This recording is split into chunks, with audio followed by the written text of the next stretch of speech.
For 33 years, I felt like a polite guest in my own family, tolerated but never truly claimed. My mother called it a joke, laughing that I wasn't really one of them, until a medical emergency forced open my father's old lockbox and the truth fell out. It was a 25-year-old trust fund with my name on it, proving that while they treated me like a stranger, someone else had legally designated me the owner of the very life they denied me. The linen napkins at my parents' dining table were always starched to a terrifying stiffness, the kind of fabric that felt less like a tool for cleanliness and more like a barrier against human error. I sat with my hands folded in my lap, pressing my thumbnails into the meat of my palms, listening to the familiar cadence of my family discussing people I did not know and places I had never been invited to. It was a Tuesday night, a mandatory attendance event that my mother referred to as a family dinner, though it felt more like a performance review where I was perpetually on probation. I was 33 years old, I had a job, an apartment, and a car that I paid for. Yet in this dining room, under the heavy crystal chandelier that had hung there since the 80s, I reverted to being 6 years old and afraid of spilling my milk. My brother, Preston, was holding court at the other end of the table. Preston was 5 years older than me, a man who wore suits on weekends and spoke with the unearned confidence of someone who had never been told no. He was recounting a story about a merger at the firm, using acronyms he knew I didn't understand, his eyes flicking over me as if I were a piece of furniture that clashed with the decor. My mother, elegant and brittle in a cashmere sweater that cost more than my monthly rent, laughed at the right moments. My father sat at the head of the table, cutting his roast chicken with surgical precision, his mind clearly elsewhere, perhaps at the manufacturing plant that had built this house and paid for the starch in the napkins. And then, the conversation shifted. Preston made a comment about inheritance taxes, a dry subject that somehow animated my mother. She took a sip of her wine, her eyes glazing over with a sudden, sharp amusement. "Well, we do not have to worry about Alice in the long run," she said, her voice light and airy. She glanced at me, a smile playing on her lips that didn't reach her eyes. "You know how it is. Alice isn't really one of us when it comes to the heavy lifting. She is more like a guest we decided to keep." The room went silent for a beat, a heartbeat where the cruelty of the statement hung suspended in the air like smoke. Then, Preston laughed. It was a quick, barking sound. "That is a good one. Mom," he said, "the permanent guest." My father offered a tight, grimace-like smile, keeping his eyes on his plate. I felt the blood drain from my face, leaving my skin cold. It was a joke. I knew it was supposed to be a joke. That was how they operated. If I got upset, I was being sensitive.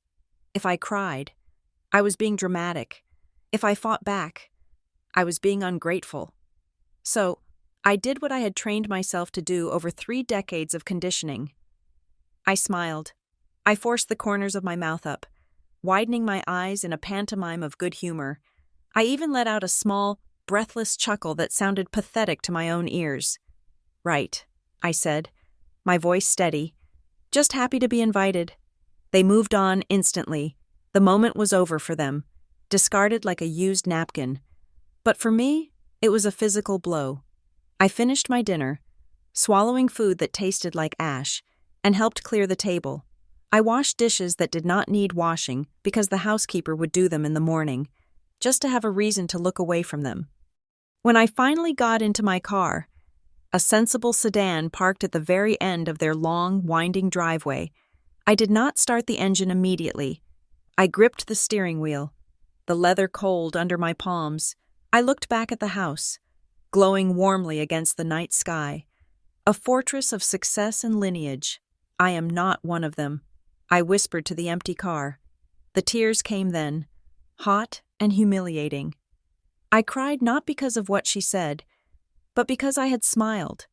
I cried because, at 33, I still wanted them to look at me and see a daughter, not a charity case. I hated myself for that hunger. It was a weakness, and in the Kelly family, weakness was the only sin that mattered. The call came 3 days later, shattering the fragile peace I had rebuilt since the dinner. It was just past 2 in the afternoon. I was at my desk at the logistics company where I worked as a supply chain analyst, a job my brother called quaint, when my cell phone buzzed. It was a number I did not recognize, but the area code was local. "Alice Kelly?" a voice asked. It was clipped, professional, urgent. "Yes, speaking. This is the emergency department at St. Jude's Medical Center. Your father, Robert Kelly, has been admitted. He collapsed at his office. You are listed as his primary emergency contact." The world tilted on its axis. My father was a man of iron constitution. He did not get sick. He did not collapse. He was the force that kept the manufacturing plant running, the engine of the family. "I am on my way," I said, grabbing my purse and running for the elevator. The drive was a blur of terrified bargaining with the universe. Please let him be okay. Please do not let this be the end. I arrived at the hospital before anyone else. I sprinted through the sliding glass doors, my heels clicking frantically on the linoleum, and found the intake desk. "Robert Kelly," I gasped, leaning over the counter. The nurse, a woman with tired eyes and a kind face, looked up from her screen. She typed for a moment, then nodded. "He is stable," she said. "They are running tests on his heart. It looks like a severe arrhythmia, possibly a minor myocardial infarction, but the doctor will explain more." "You are the daughter?" "Yes," I said. "I am Alice." She turned the monitor slightly. "We need to verify some information. You are listed here as the first contact. Power of attorney for healthcare decisions if he is incapacitated." I froze. "Me? Are you sure?" I asked. "Not my mother? Not my brother? Preston?" She frowned, tapping the screen. "No. Honey, it says Alice Kelly, updated 4 years ago. See?" She pointed to the line on the screen. There was my name, my old phone number, and my current address. I stared at it, baffled. My parents barely trusted me to water their plants when they went to Europe.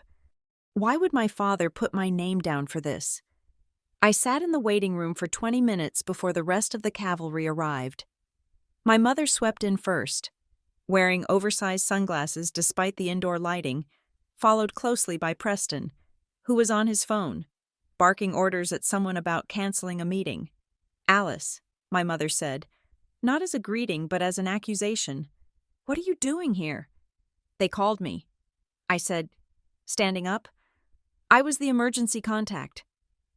Preston snapped his phone shut and looked at me with a mixture of annoyance and pity. "That is just a clerical thing." "Alice," he said, waving his hand dismissively. "Dad probably had his secretary fill out the forms years ago. She likely put you down because you are the one who is always around. You know, organized, available. Available meant unimportant. Available meant I had nothing better to do. I did not argue. I just nodded, stepping back to let them take over. It was the natural order of things. Preston went to the desk and began speaking to the nurses with the authority of a man who expected the hospital to rearrange its protocols for him. My mother sat down, looking pale and annoyed, as if my father's heart attack were a scheduling conflict she had not approved. I sat a few chairs away, watching them. I felt that familiar distance, the glass wall that separated their grief from mine. They were worried about the patriarch, the CEO, the husband. I was worried about the man who had taught me to ride a bike, even if he had stopped looking at me when I fell off. Hours later, my father was moved to a private room. He was sedated, hooked up to monitors that beeped with a rhythmic, hypnotic sound. My mother and Preston stood by the window, speaking in low, urgent tones. I was sitting in the corner, holding my father's cold hand. But they seemed to have forgotten I was there. "We need to make sure the liquidity is accessible," Preston was saying. His voice was a harsh whisper. "If he is out of commission for more than a few weeks, the board is going to get jittery. We need to move the assets before anything gets filed with the courts." "Preston, not here," my mother hissed. "We do not have a choice. Mom, if the wrong people see the books right now, it could be a disaster. We need to transfer the operating capital into the holding company. Tonight," I looked up. My hand tightened around my father's fingers. Moving assets? Before anything gets filed? It sounded wrong. It sounded like panic. "Preston," I said. They both jumped, turning to look at me as if a lamp had suddenly started speaking. "What?" Preston snapped. "Is everything okay with the company?" I asked. "Everything is fine. Alice," he said, his voice dripping with condescension. "This is complex estate planning, high-level stuff. Do not worry your pretty little head about it. Just sit there and hold his hand. That is what you're good at." My mother smoothed her skirt. "Alice, darling, actually, since you are here, could you do something useful?" I stood up, eager to be of service, eager to be included. "Anything. Your father has a file in his lockbox at home. It is the insurance policy for the business overhead. We might need the policy number if this drags on. Preston does not have the key, but I think your father keeps a spare in his desk drawer. Go to the house, get the blue folder, and bring it back." I nodded. Of course. I left the hospital feeling like a courier, but a courier with a purpose. I drove back to the house, the silence of the night heavy around me. The house was dark when I arrived. I let myself in, the alarm system chirping familiarly before I punched in the code. My father's study was a room I rarely entered. It smelled of leather, pipe tobacco, and old money. I walked around the massive oak desk and opened the top drawer. The key was there, just as my mother had said, a small brass key on a plain ring. The lockbox was in the bottom cabinet. I pulled it out, a heavy metal box that looked like it could survive a bomb blast.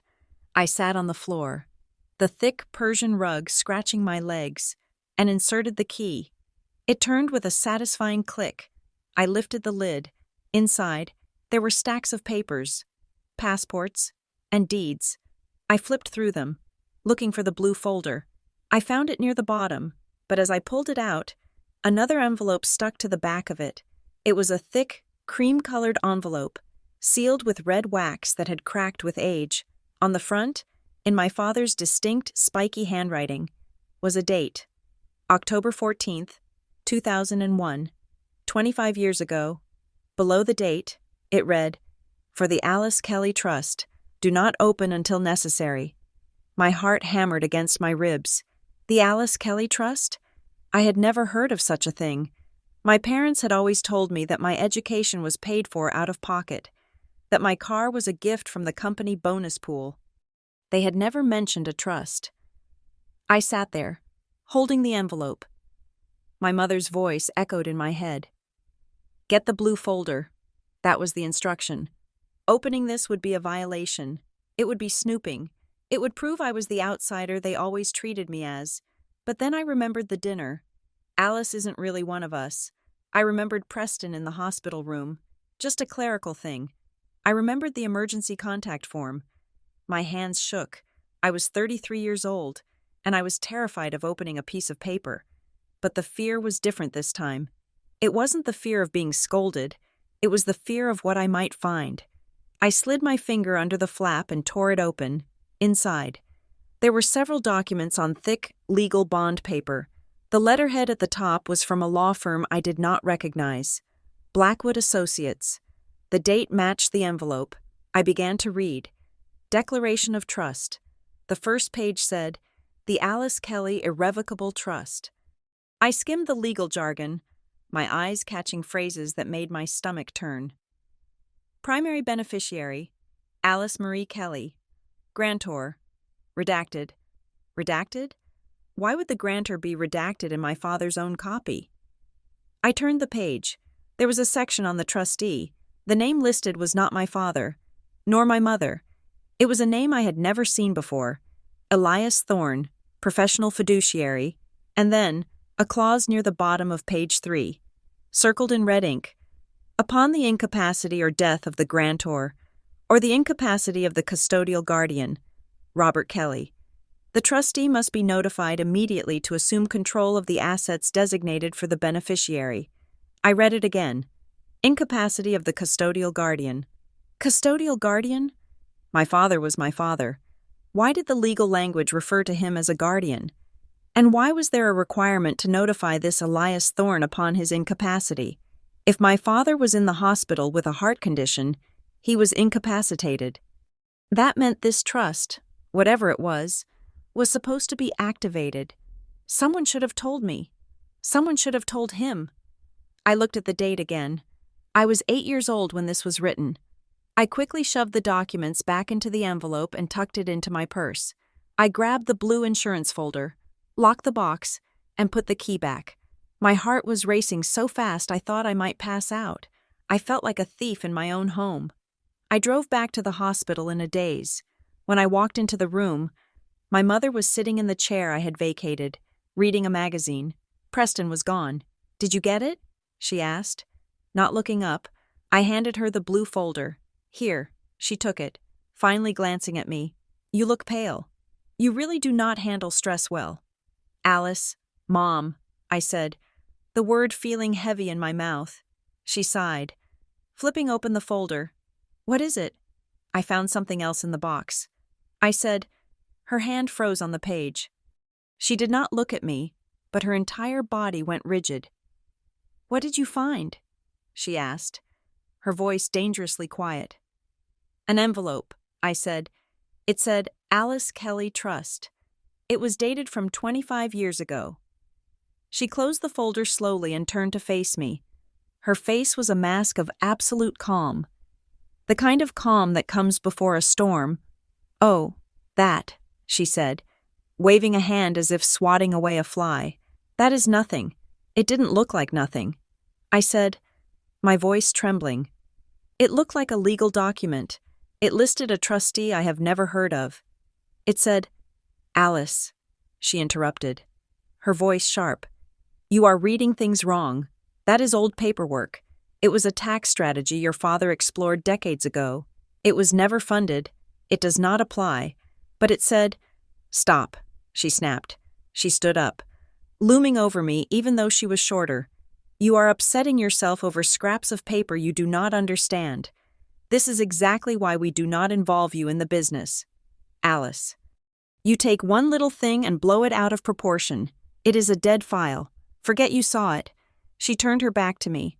"Go home. You are no use here right now." I stood there for a moment, staring at her back. The dismissal was casual, effortless.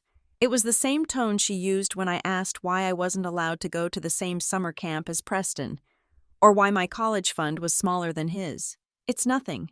You don't understand. Go away." But this time, I had the paper in my purse. I left the room, but I did not go home. I went to the hospital cafeteria and sat in the corner with a cold cup of coffee, reading the documents again. Irrevocable. That meant it couldn't just be canceled. Right? Custodial guardian. That phrase gnawed at me. The next morning, I went to work, but my mind was completely useless.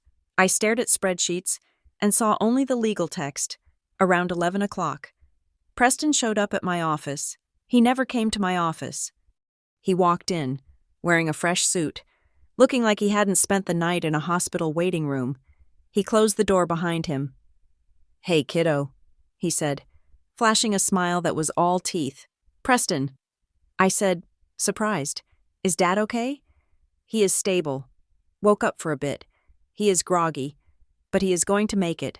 I let out a breath I didn't know I was holding. "Oh, thank God." "Yeah, tough old bird," Preston said. He sat on the edge of my desk, invading my space. "Listen, Mom told me you found some old junk in the lockbox last night." I felt my stomach tighten. "I wouldn't call it junk." Preston chuckled. "Look, Alice, Dad is worried. He is lying in a hospital bed, and he is worried that you are going to get confused and start thinking there is some secret pot of gold. It is upsetting him. You don't want to upset him right now, do you?" "No, of course not." I said, "Good. So, to put everyone's mind at ease, the lawyers drafted this little thing this morning, just a cleanup measure." He pulled a single sheet of paper from his inside jacket pocket and slid it across the desk. It was a document titled Waiver of Beneficial Interest and Release of Claims. I read the first paragraph. It stated that I, Alice Kelly, acknowledged that I had no claim to any trusts, estates, or holdings of Robert and Martha Kelly, other than what was explicitly outlined in their current will, It specifically mentioned waiving rights to any historical instruments dated prior to 2010. I looked up at him. Why do I need to sign this? It is just for the bank, Preston said, his eyes locking onto mine.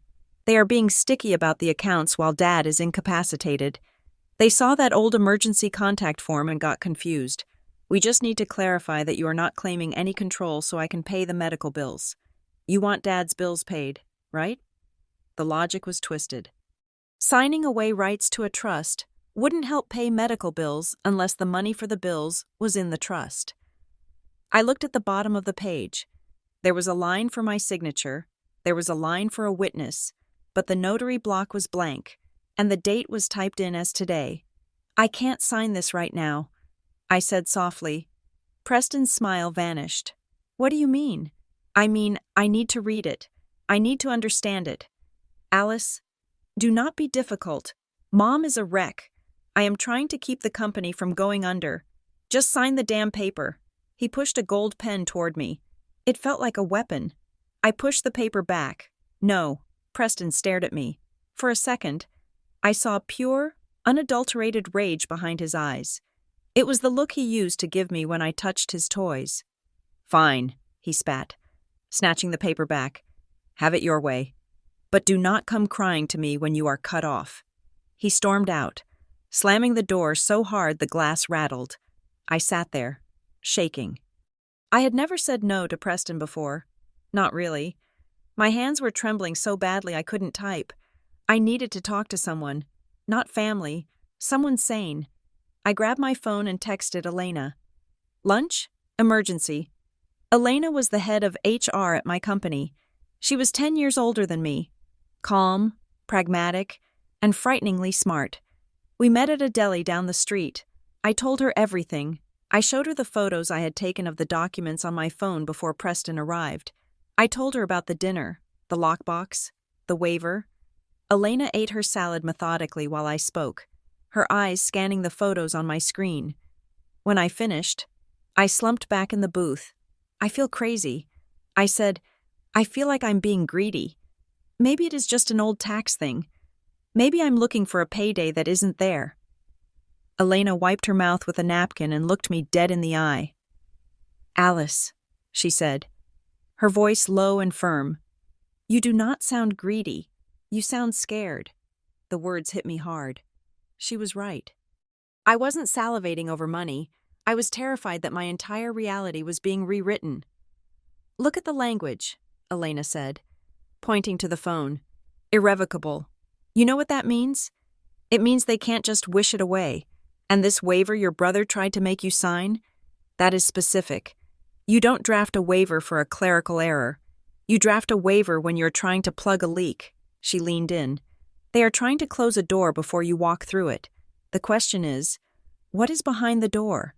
I don't know, I whispered. Find out. She said, call the number. The number. The law firm on the letterhead was Blackwood Associates. I had Googled them earlier. They didn't exist anymore.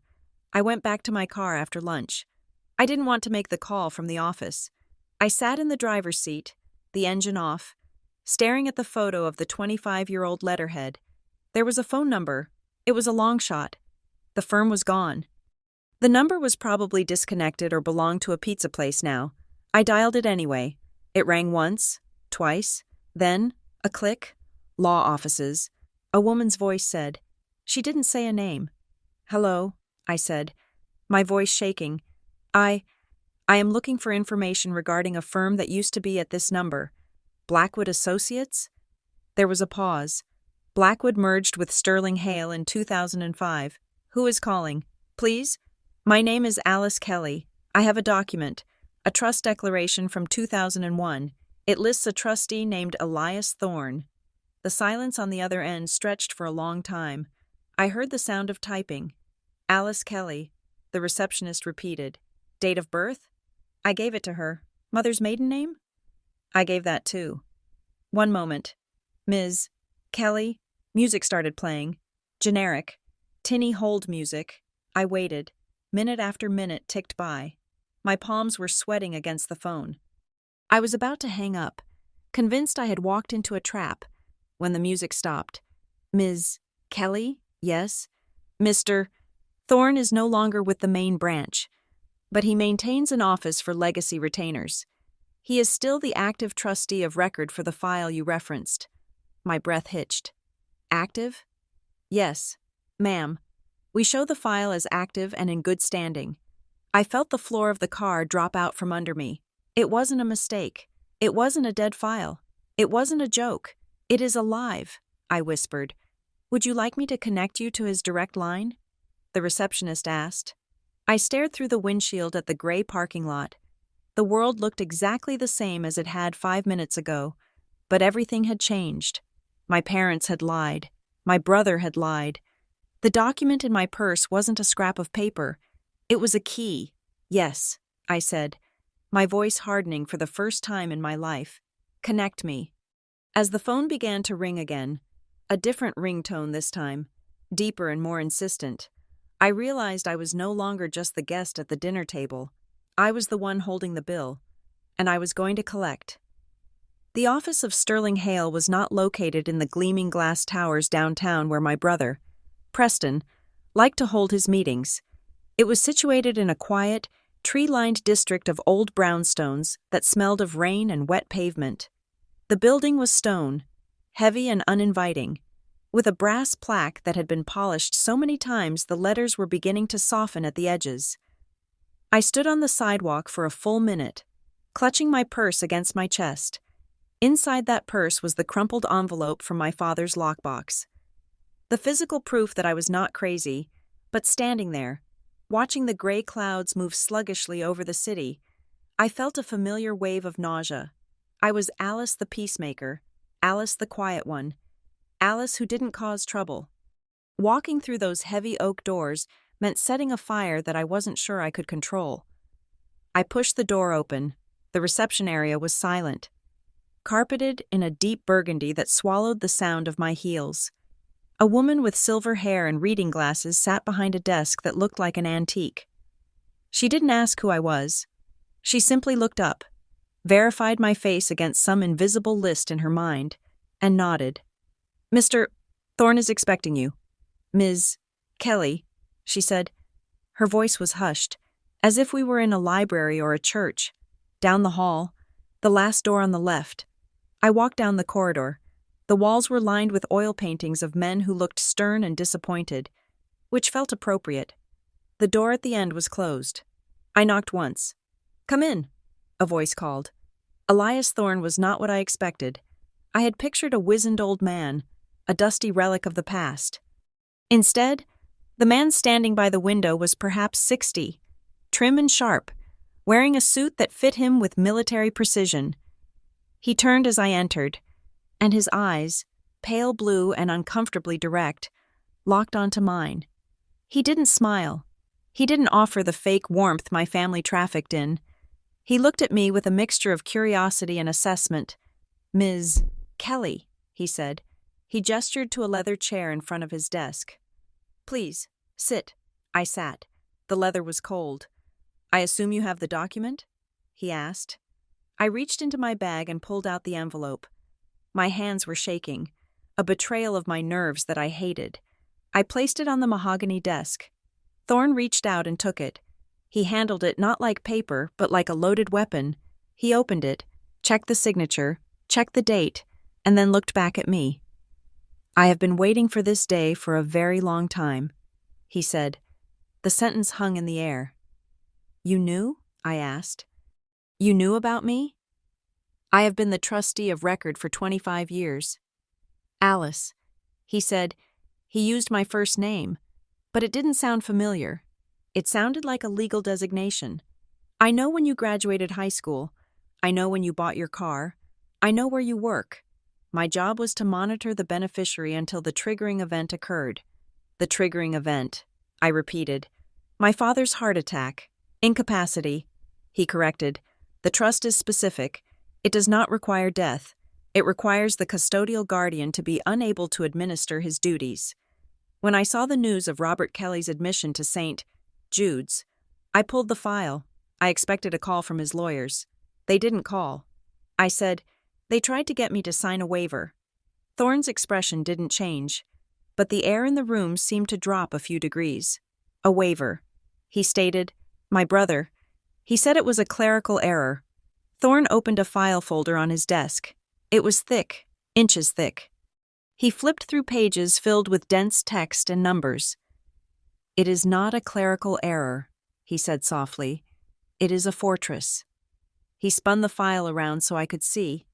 "The Alice Kelly Irrevocable Trust was established 25 years ago," he began, his voice taking on a lecture-like cadence. "It was funded initially with $5 million.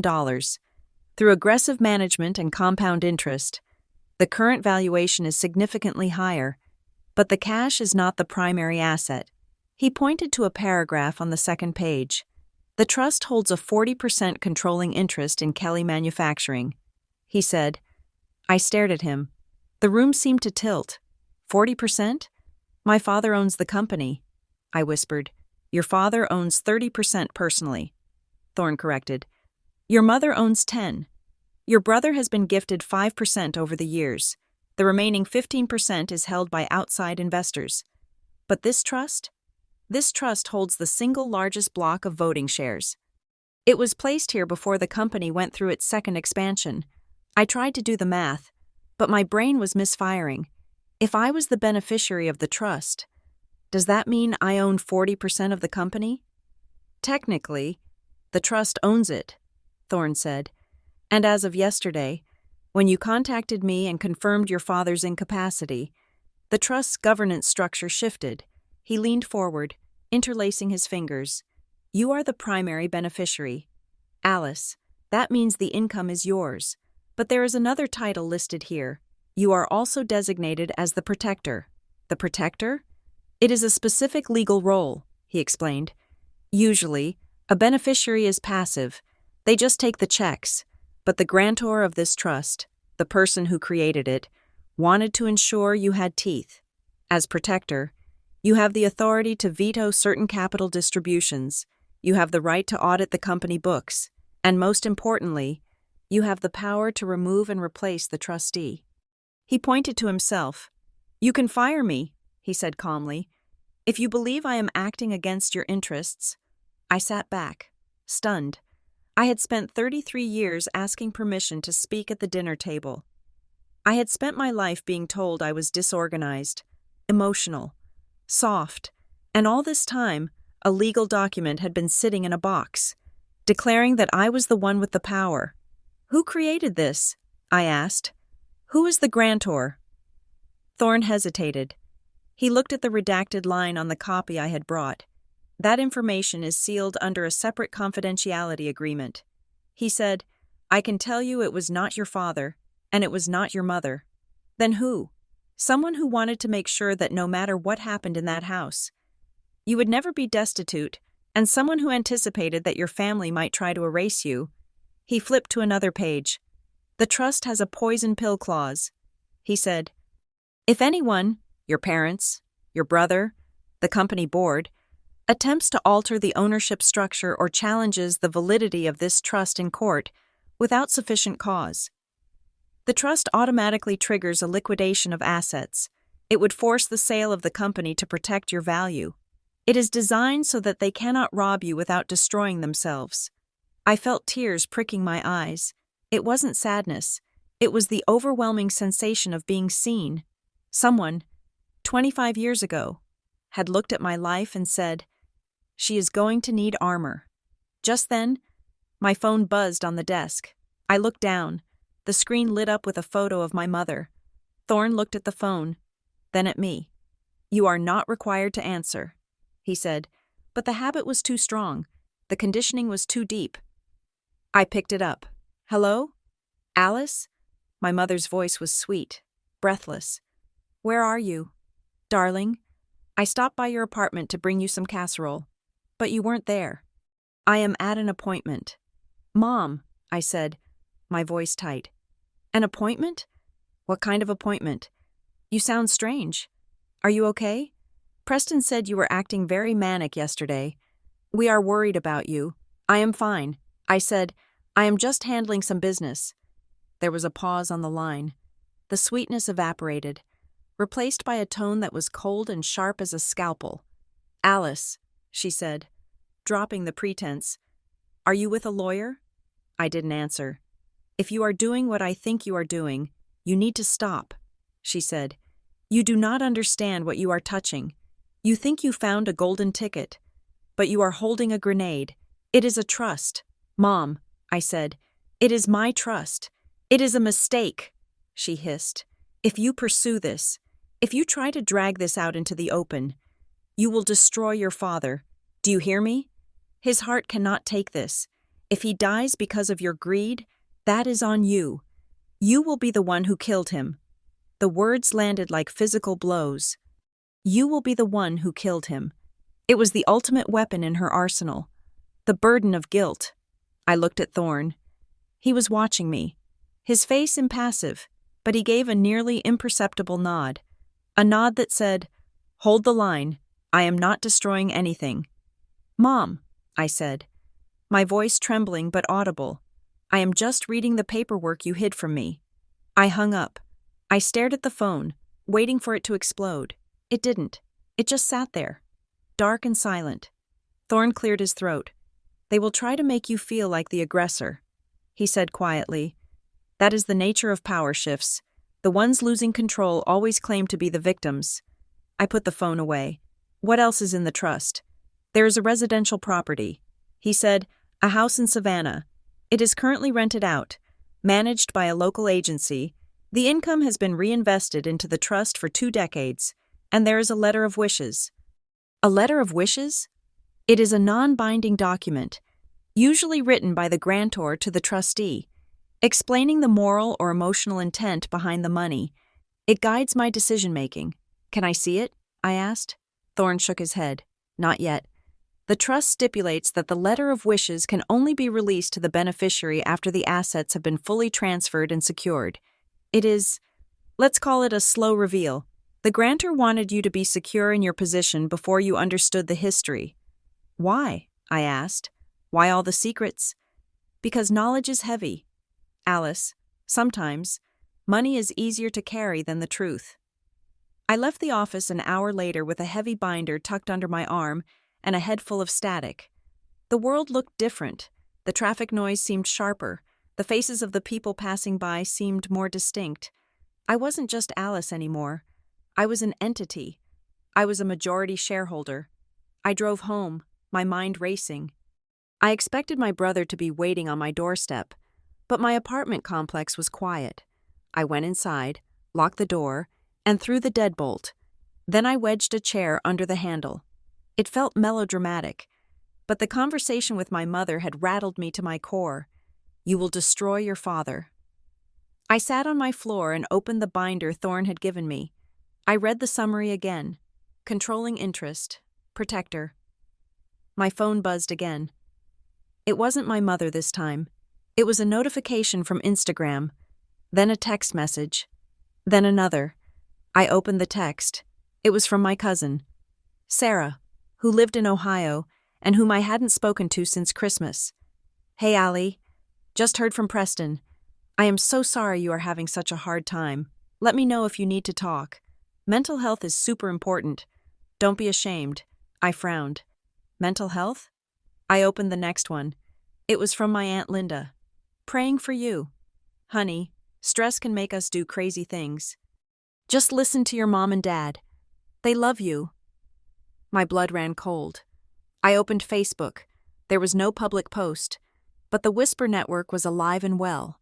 Preston. He wasn't attacking me directly. He was poisoning the well. He was spinning a narrative that I was having a breakdown, that the stress of Dad's illness had snapped my fragile little mind. If I tried to claim the trust now, everyone would see it through the lens Preston had crafted. Poor Alice. She is confused. She thinks she owns the company. It was brilliant, and it was evil. I put the phone down. I needed to know who I was. Thorne had said the grantor wasn't my parents. He had said there was a guardianship aspect. I went to my laptop. I didn't search for legal advice. I searched for the Department of Vital Records. I had needed my birth certificate a few years ago for a passport, and my mother had given it to me from her files. It had looked normal. Alice Marie Kelly, born June 12, 1992. Parents: Robert and Martha Kelly. But now, looking at the screen, I felt a gnawing suspicion. I paid the expedited fee to order a certified long-form copy directly from the state archives. I also searched for any other records linked to my name and birth date. It took 2 days for the digital file to arrive in my secure inbox. I opened the PDF. It was my birth certificate, but at the top, stamped in faint purple ink, was a word I had never noticed on the copy my mother kept: amended. And below that, a date. The amendment was filed in 1996. I was 4 years old. What had been amended? I scrolled down. The names of the parents were Robert and Martha Kelly, but in the notes section, usually blank. There was a reference number to a court case number 96-D-4022. Sealed, a sealed court case. From when I was 4, the trust was created in 2001, 5 years after this court case. I wasn't just fighting for money, I was fighting for my own history. My parents, the people who raised me, the people who told me I was a guest, might not even be my parents. Or if they were, they had fought someone else for me. I needed a lawyer, not Thorne. Thorne represented the trust. I needed someone who represented me. I found Sarah Vance through a referral from Elena at work. Her office was in a shared workspace, modern and minimalist. She was young, maybe my age, with sharp glasses and a terrifyingly organized desk. I told her everything. I showed her the trust summary Thorne had given me. I showed her the amended birth certificate. I told her about the smear campaign Preston was running. Vance listened without interrupting. She took notes on a yellow legal pad, her pen moving in quick, sharp strokes. When I finished, she capped her pen and looked at me. "Okay," she said, "here's the reality. You are in a very dangerous position." I blinked. Dangerous? Legally dangerous. She clarified. "Your family is already building a case for incapacity. That is what the texts to the relatives are for. They are establishing a pattern. If you try to enforce the trust, they will argue that you are delusional, that you are under undue influence, or that you are mentally unfit to serve as protector. Can they do that?" "They can try," Vance said. "And with the resources of Kelly Manufacturing behind them, they can make your life hell for years. They will try to force you into a settlement. They will try to gaslight you until you sign whatever they put in front of you." She leaned forward.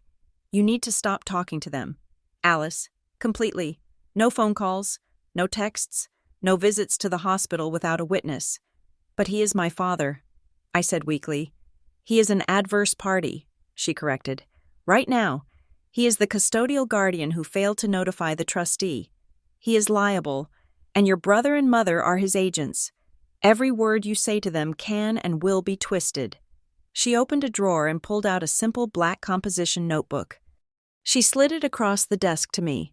"This is your new best friend," she said. "A notebook?" "Documentation," Vance said. "I want you to write down everything. Every conversation you remember from the last week, every text message, every time they made you feel small, every time they excluded you. Dates, times, direct quotes if you have them. Why? Because in 6 months, when we are in a deposition and their lawyer is trying to paint you as a hysterical, ungrateful daughter, this notebook will be your shield. It will show that you were lucid, observant, and rational. It distinguishes your truth from their narrative." I took the notebook. It felt light, insignificant. "Write it all down." "Alice," Vance said, "the only way to beat a gaslighter is to keep a record of reality." I went home that night and sat at my kitchen table. The apartment was quiet. My phone was turned off to stop the flood of concerned messages from relatives who had never cared about me before. I opened the black notebook. I picked up a pen. For a moment, I felt ridiculous. I felt paranoid. Was I really going to chronicle the sins of my own family? Was I really going to treat my childhood like a crime scene? Then I remembered the notary line left blank on the waiver Preston tried to force me to sign. I remembered my mother's voice saying, "You will destroy your father." I remembered the laugh at the dinner table, the permanent guest. I wasn't being paranoid. I was finally respecting myself enough to tell the truth. I wrote the date at the top of the first page, October 18th, 2025. My name is Alice Kelly. I am 33 years old, and I'm writing this because I'm afraid that if I don't, I will let them convince me that none of this happened. I started writing. I wrote about the dinner. I wrote about the hospital. I wrote about the lockbox. I wrote down the exact words Preston had used. Just a clerical thing. As I wrote, the fear began to recede, replaced by a cold, hard clarity. The ink on the page was permanent. It couldn't be laughed away. It couldn't be dismissed as a joke. It was evidence. I wrote until my hand cramped. I wrote until the sun began to come up over the city skyline. And for the first time in my life, I didn't feel like a guest. I felt like the author of the story. But the mystery of the amended birth certificate still gnawed at me. Case number 96-D-4022. Who was the other party? Who had fought for me in 1996? I closed the notebook. I had the money. I had the lawyer. Now, I needed the history.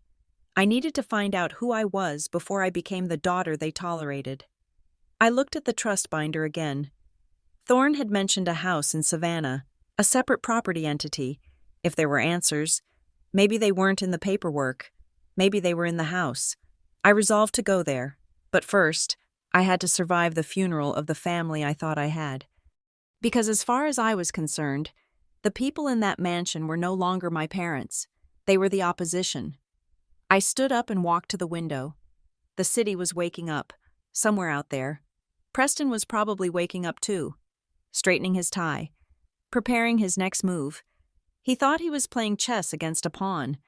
He didn't know the pawn had just become a queen. I went to my closet and pulled out a suitcase.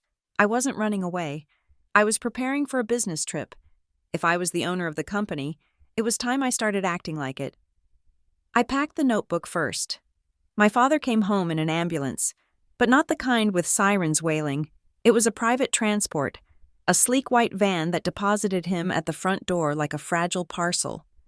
The house had been rearranged in his absence. The den on the ground floor had been converted into a makeshift hospital room, complete with a rented hospital bed that looked grotesquely out of place amidst the mahogany bookshelves and the leather armchairs. I stood in the hallway, watching the orderlies maneuver him onto the fresh linens. He looked smaller. That was the first thing that struck me. My father had always been a man who occupied space, whose voice filled rooms, whose mood dictated the weather of our household. Now, he was gray, shrunken, his skin hanging loosely on his frame as if he had deflated. When the nurses left and my mother went to the kitchen to instruct the staff on his dietary restrictions, I walked into the room. "Hi, Dad," I said softly. He turned his head on the pillow. His eyes were watery, lacking their usual sharp focus.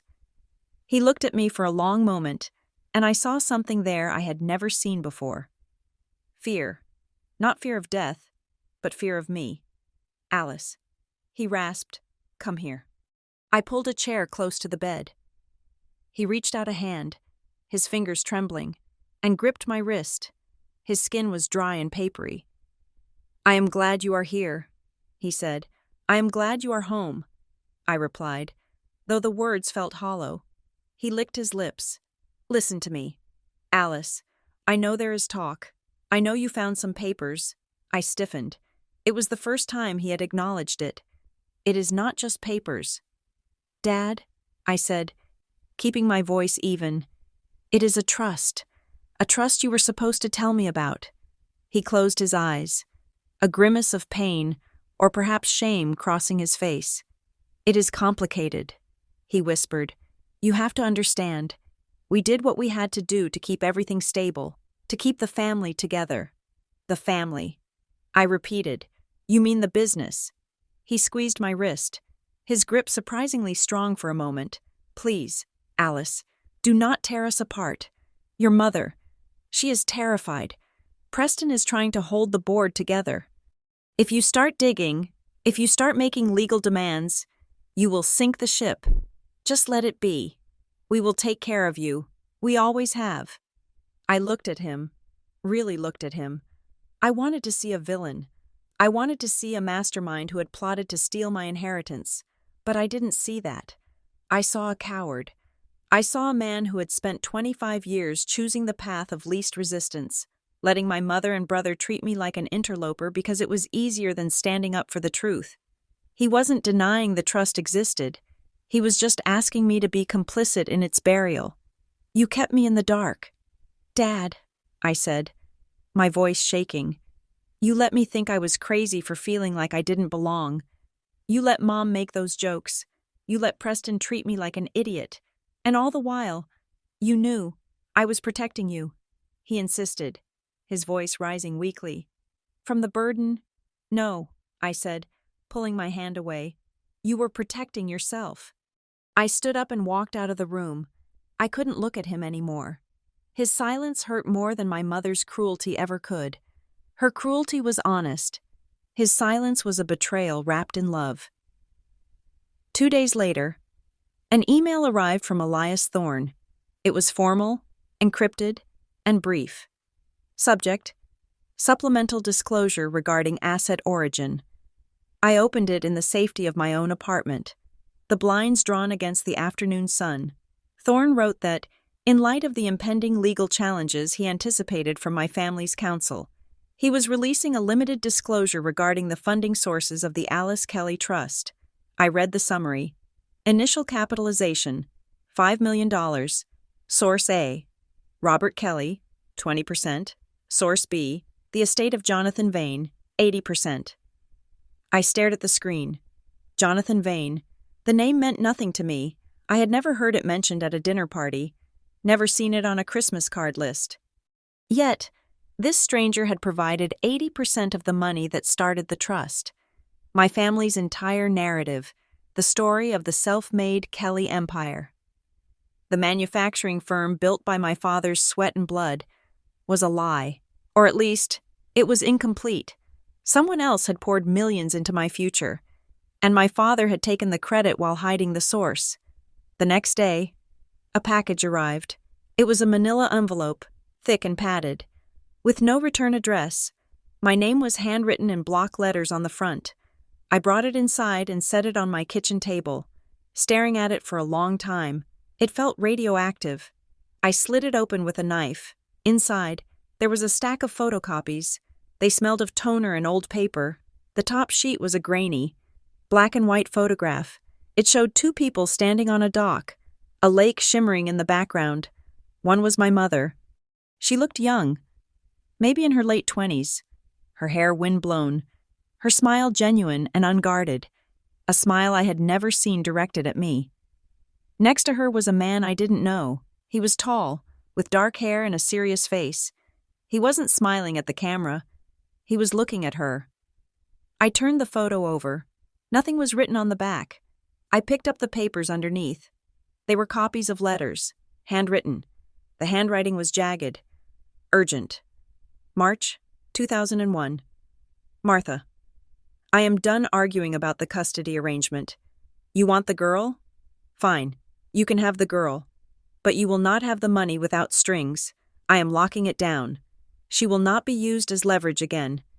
If you try to access the principal, you lose everything. If you try to cut her out, the company goes under. This trust is the only reason you are still solvent. So do not test me. Sign the papers, or I go to the judge with the medical records. Jay, I read it 3 times. You want the girl? Fine. I felt a cold sweat break out on the back of my neck. I wasn't a daughter to them. I was a transaction. I was the condition upon which their solvency rested. She will not be used as leverage again. I felt a wave of nausea, followed by a surge of terror, but beneath the terror, there was something else, a sense of protection. This stranger, Jay, had known exactly who my mother was. He had known she would try to use me, and he had built a cage to stop her. I put the letters back in the envelope and hid it in my freezer, under a bag of frozen peas. It was the only place I could think of. That evening, Preston came to my apartment. He didn't buzz up. He was waiting by my car when I went down to get groceries. He was leaning against the hood, wearing a casual polo shirt and khakis. trying to look like a friendly brother dropping by for a chat, but his eyes were tight. "Alice," he said, straightening up, "we need to talk. I am busy." "Preston, it will only take 5 minutes." "Look, Mom is hysterical. Dad is getting worse because of the stress. We need to end this." He reached into his pocket and pulled out a folded document. "I convinced the board to make a special allocation," he said, his voice lowering to a conspiratorial whisper. "We want to offer you a buyout. A buyout," I repeated.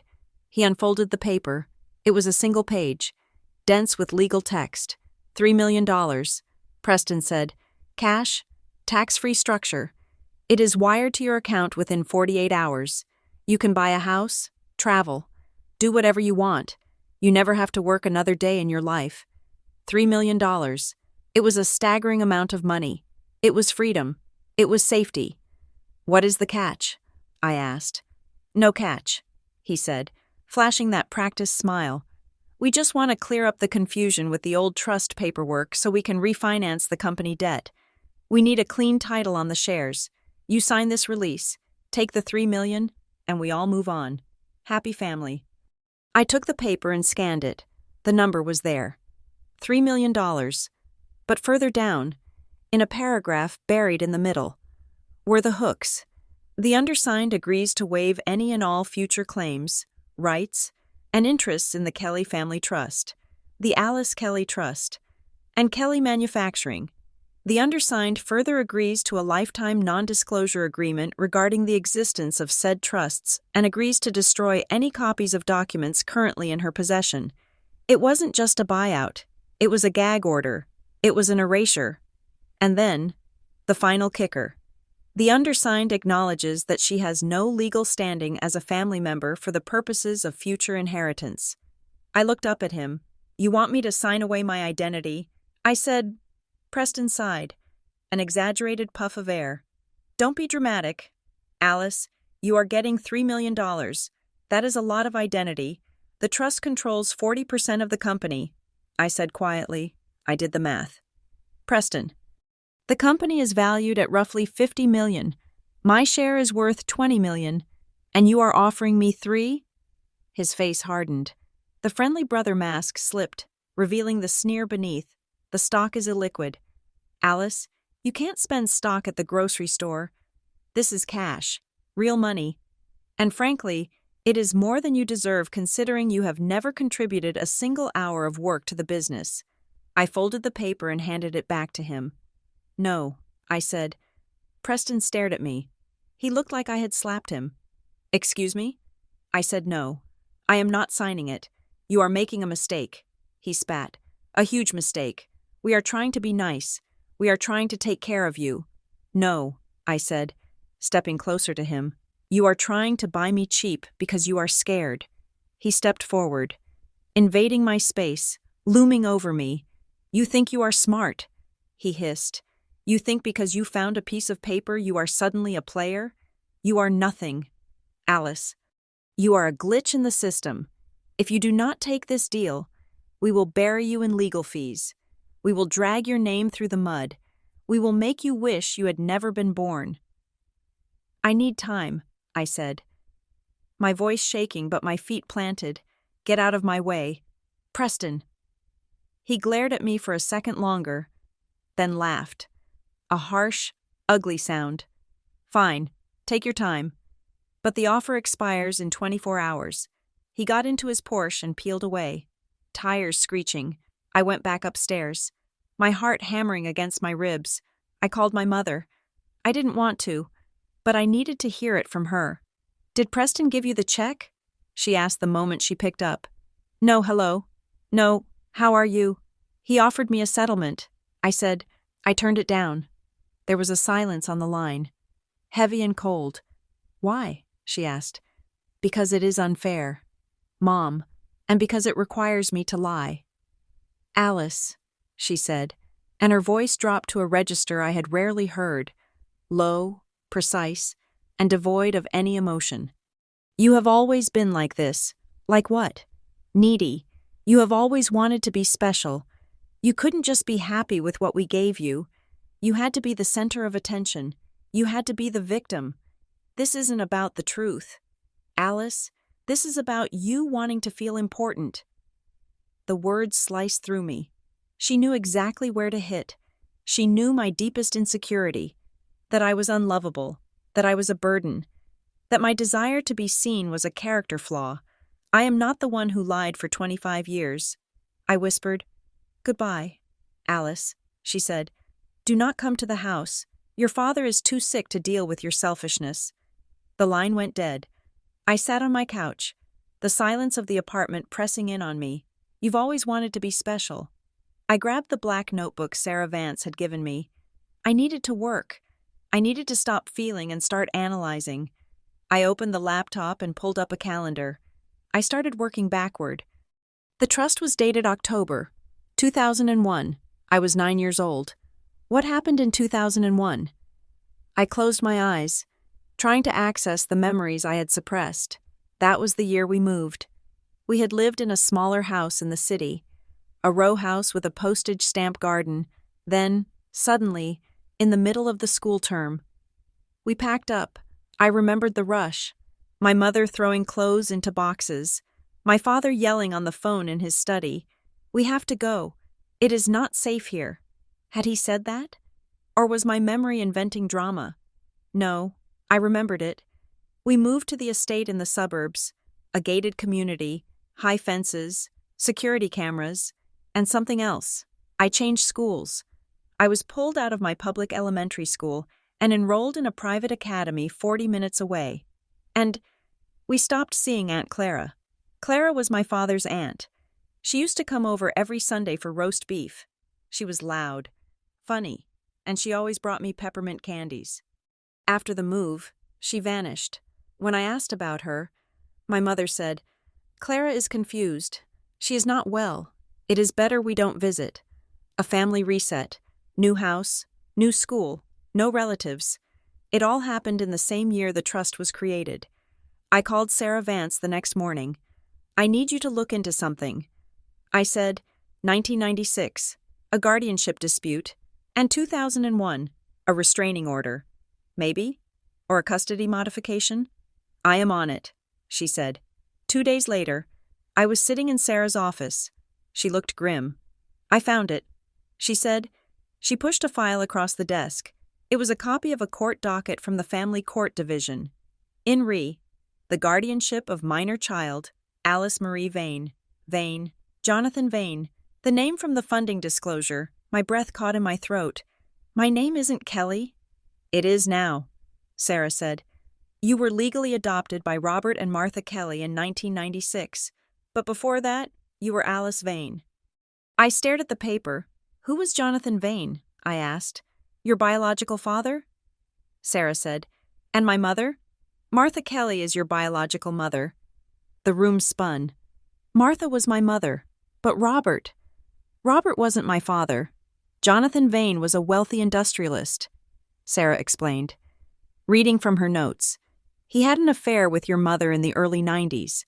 When you were born, there was a quiet arrangement, but in 1996, Vane petitioned for full custody, claiming your mother and Robert were unfit. Unfit? The file is sealed, so I can't see the evidence. Sarah said, "But it was nasty. The dispute lasted 5 years. It ended in 2001. With the trust, I realized, exactly, it looks like a settlement. Vane agreed to let the Kellys raise you, provided he could secure your financial future and protect you from them. He created the trust, funded it with his own money and forced Robert to contribute, and put in the poison pill clauses. He paid them to keep me," I whispered, "or he paid them to let him go." Sarah said gently, "We don't know the emotional terms, but legally, yes, the trust was the compromise. You stayed with the Kellys, but your money, and a huge chunk of their company's capitalization, came from Vane, and the move, the security. Vane died in 2002. Sarah said, "A boating accident." I felt a profound sense of loss for a man I had never met. My father, the man in the photo, he had fought for me, and when he couldn't win custody, he had tried to buy my safety. I need to find someone who remembers. I said, "Aunt Clara." Sarah raised an eyebrow. "Who?" "Clara Kelly. My dad's, Robert's, aunt.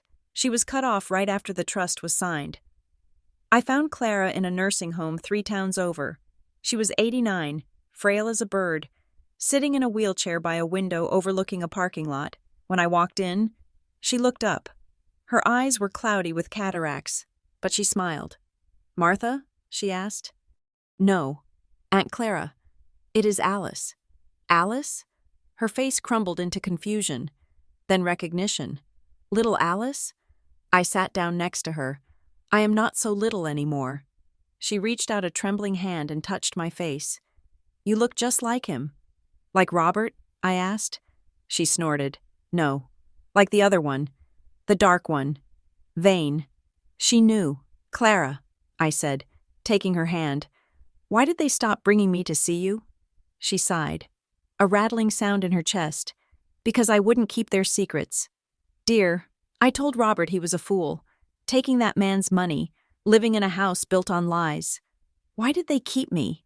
I asked, the question that had haunted me for weeks. If they didn't love me, if I was just a guest, why fight for me? Why not let Vane take me? Clara looked at me with a pity that was devastating. "Oh, honey," she said, "they didn't want to lose you because if they lost you, they lost the leverage. Vane was going to destroy Robert's business. He had dirt on Robert, bad dirt. Embezzlement, fraud, I don't know the specifics, but Vane held all the cards. The only thing Vane wanted was you."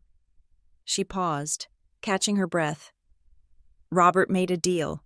He kept you, and Vane agreed not to send him to prison. And Vane funded the company expansion to ensure you would inherit something worthwhile. You were the human shield. Alice, as long as you were in that house, Robert was safe. If you left, the deal was off." I sat back, feeling sick. It wasn't just about money. It was about survival. I was a hostage. My entire childhood. The piano lessons, the private school, the cold dinners. It was all just maintenance on a human shield. "And now?" I asked. "Vane is dead." "But the trust isn't," Clara said. "The trust remembers." I left the nursing home feeling hollowed out. I drove for hours, not going anywhere, just moving. I finally understood the joke at the dinner table. Alice isn't really one of us. It wasn't a joke. It was a statement of fact. I was an artifact of their shame. My phone rang. It was Preston. I let it go to voicemail.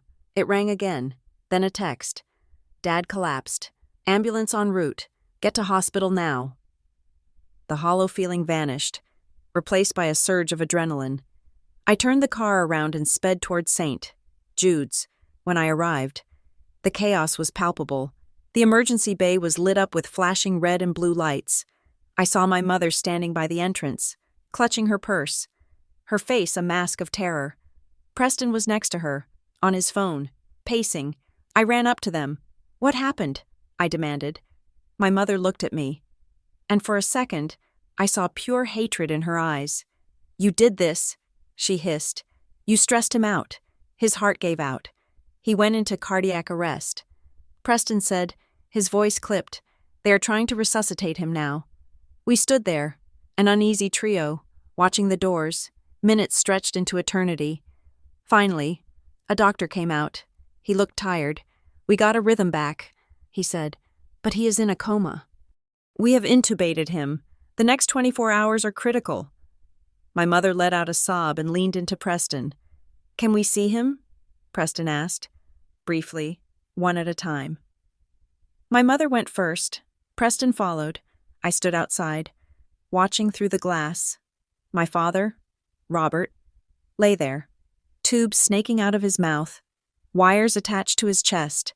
The man who had used me as a shield. The man I had called Dad. When Preston came out, he huddled with my mother in the corner of the waiting room. They didn't think I could hear them, but I had spent my life listening to conversations I wasn't supposed to hear. I had honed my hearing like a spy. I stepped closer, pretending to look at a vending machine. "If he doesn't wake up," my mother whispered, her voice shaking but distinct. "If he doesn't wake up, The trust notification becomes permanent. Thorne takes over everything. We can't let that happen. Preston murmured. We enact the plan, she said. The plan? We challenge the competency. My mother said. We file the motion tomorrow. We say he was out of his mind when he signed the acknowledgement last week. And we say Alice. We say Alice coerced him. Preston nodded. It is risky. It is the only way, she said. If Thorne gets into the books, we are all going to jail. Do you understand? We enact the plan. I froze. We are all going to jail.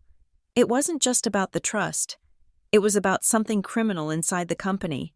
Something Vane had known about. Something they were still hiding. The trust stopped feeling like a document. It started feeling like a countdown. And I was the one holding the detonator. I backed away slowly, my heart pounding in my ears.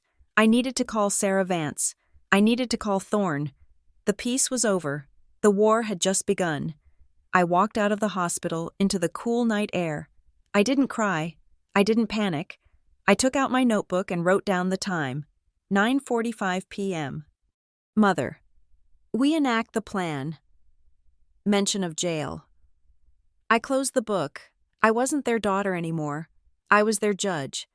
The courier arrived at my apartment at 8 in the morning on a rainy Tuesday. He did not look like the usual delivery drivers who tossed packages on the stoop and sprinted away.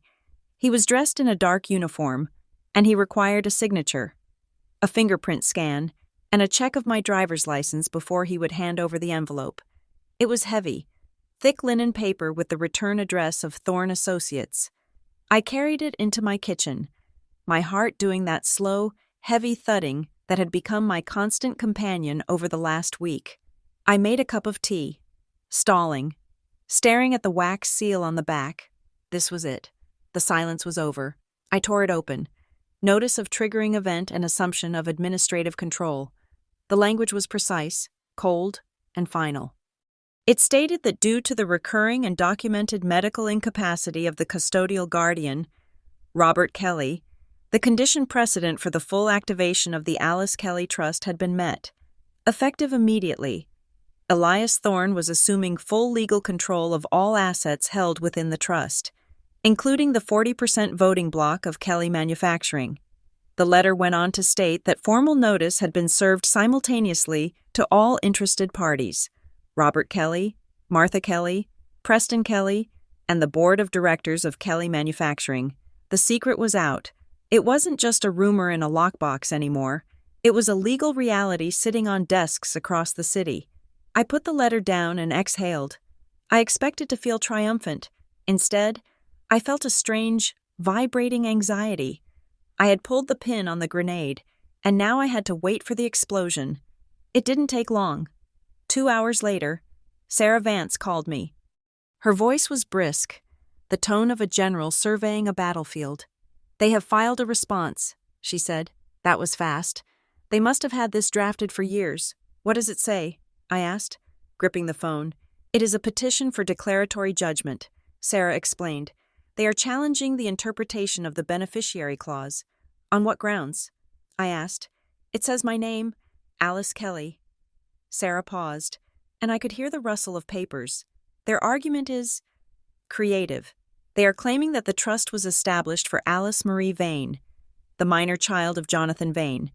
They argue that when your adoption was finalized and your name was legally changed to Alice Marie Kelly, and your birth certificate was amended, the beneficiary entity technically ceased to exist. I blinked, trying to process the absurdity.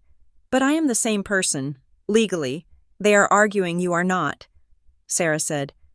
They are claiming the trust failed for lack of a beneficiary and that the assets should have reverted to the custodial guardian, your father, 20 years ago.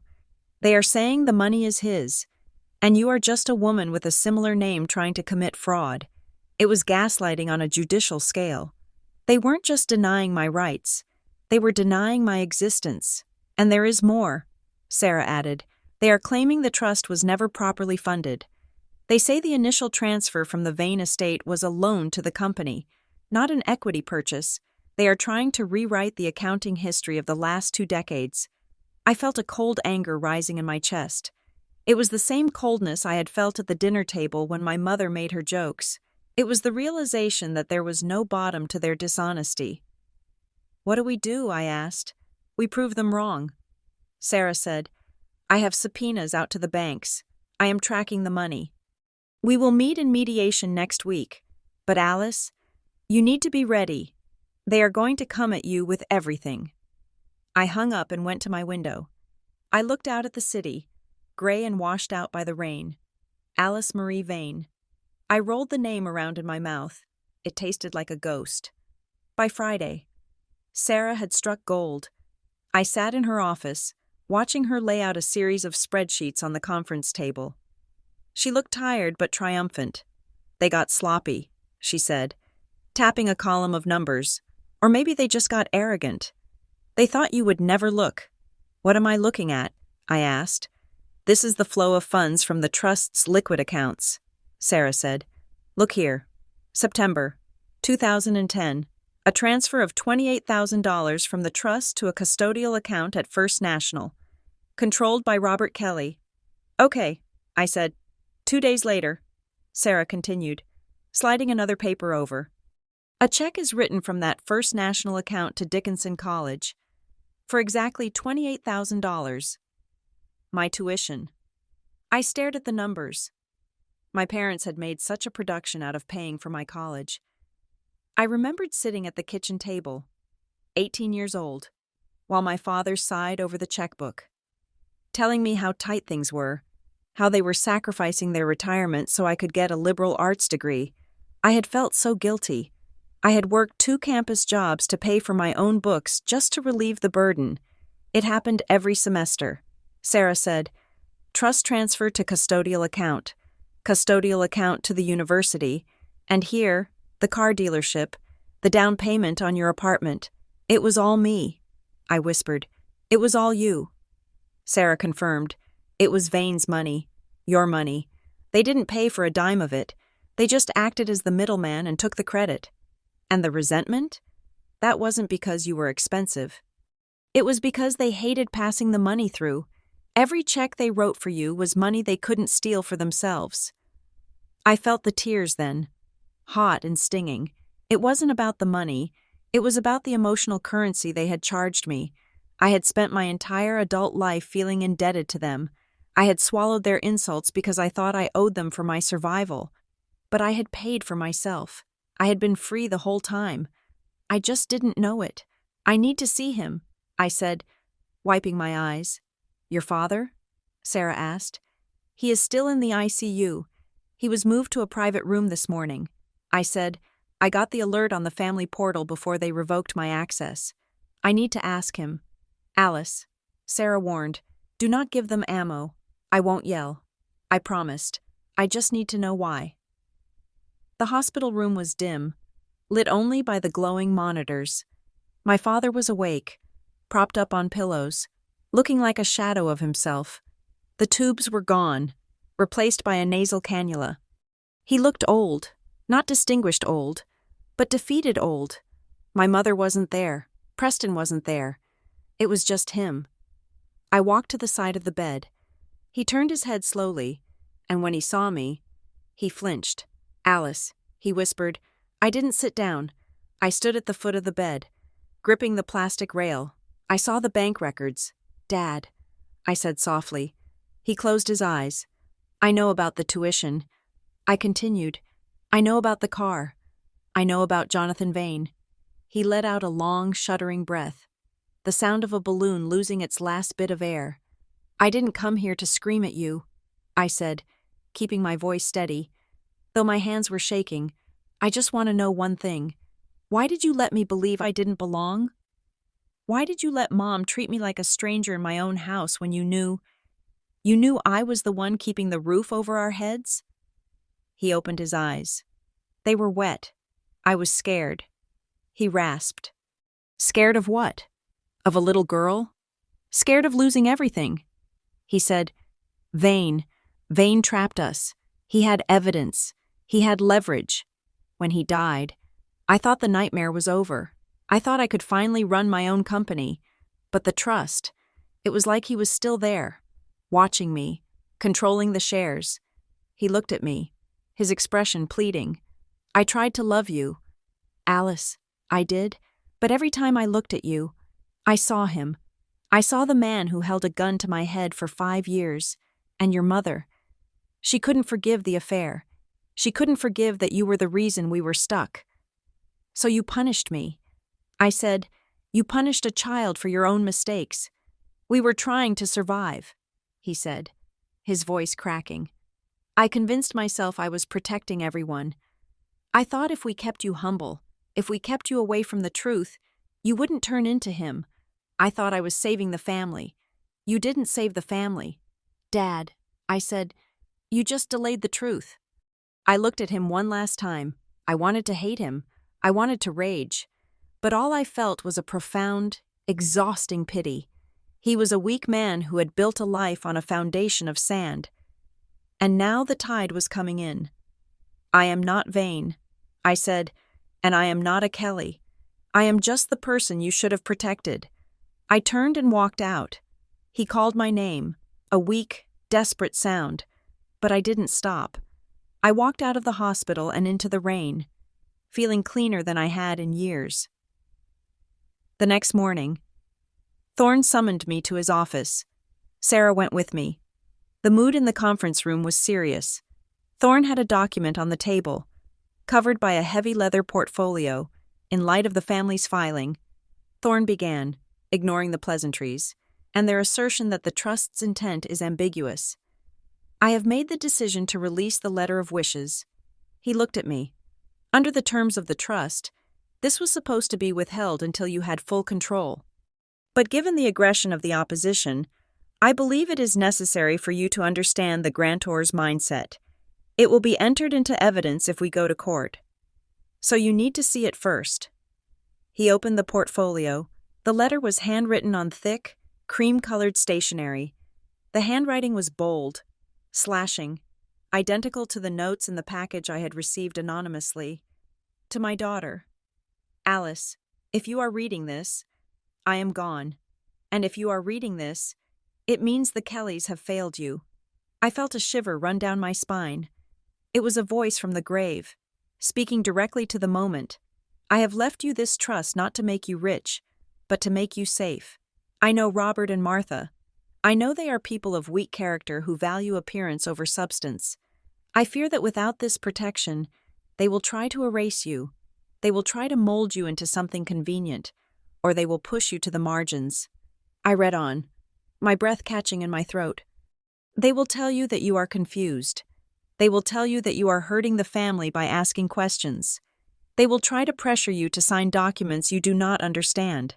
They will use affection as a weapon, withdrawing it when you are difficult and offering it only when you are compliant. I looked up at Sarah. Her face was pale. It is a playbook, she whispered. He predicted every single move. Do not believe them. The letter continued. You are not the outsider. You are the core, this company, this wealth. It was preserved for you. Do not let them shame you for claiming what is yours. You have the blood of a fighter in you. Use it, love, Jonathan. I put the letter down. I felt a strange sense of vertigo. For 33 years, I had thought my anxiety, my feeling of being gaslit, was a product of my own insecurity, but it wasn't. It was a predictable outcome of a toxic system. Jonathan Vane had seen it coming from 25 years away. He knew them better than I did. I said, he knew exactly who he was dealing with. Thorne agreed. That is why the trust is so rigid. That is why I am here. I took a deep breath. Okay, so what do we do? We let them walk into the trap, Sarah said, a fierce light in her eyes. That evening, the doorbell rang. I checked the peephole. It was Preston. He was holding a pizza box and a 6-pack of beer. He looked disheveled. His tie loosened. His sleeves rolled up. He looked like the big brother I had always wanted him to be. I debated not opening it, but curiosity won out. I wanted to see if the letter was right. I wanted to see if he would try the affection as a weapon tactic. I opened the door but left the chain on. What do you want? Preston? Peace offering, he said, holding up the pizza. Pepperoni and mushroom. Your favorite. Can I come in? Just for a minute? I undid the chain and let him in. He walked to the kitchen and set the pizza down. He opened a beer and offered it to me. I shook my head. Look, Ali, he said, leaning against the counter. This whole legal thing, it is getting out of hand. Mom is losing her mind. Dad is, well, you saw him. I waited. I was going through some old boxes in the attic, he said, his voice dropping to a warm, nostalgic register. And I found this. He reached into his pocket and pulled out a small, tattered stuffed rabbit. Mr. Bunn, he said softly. Remember him? You used to drag this thing everywhere. I remember one time you lost him at the park, and I spent 3 hours looking for him in the bushes because you were crying so hard. I looked at the rabbit. I did remember it, and I remembered Preston finding it. It was one of the few memories I had of him being kind. I found him, Preston said, placing the rabbit on the counter between us, and I remembered that day. I remembered how much I wanted to stop you from crying. I still feel that way. Ali, I don't want to fight you. I want to protect you. It was a masterclass. The nostalgia, the shared history, the soft eyes. If I hadn't read the letter that morning, if I hadn't seen the bank records, I might have melted. I might have believed him, but the letter's words echoed in my head. They will offer affection only when they are threatened. You want to protect me? I asked. My voice flat. Of course, he said, stepping closer. Then drop the lawsuit. I said, drop the petition claiming I am not Alice. Acknowledge the trust. Preston's face twitched. The warmth didn't vanish, but it flickered, like a light bulb losing voltage. It is not that simple. Ali, the lawyers, the board, there are complexities. But if you just sign the settlement, if you just trust me, we can fix this. We can be a family again. I looked at the rabbit, then at him.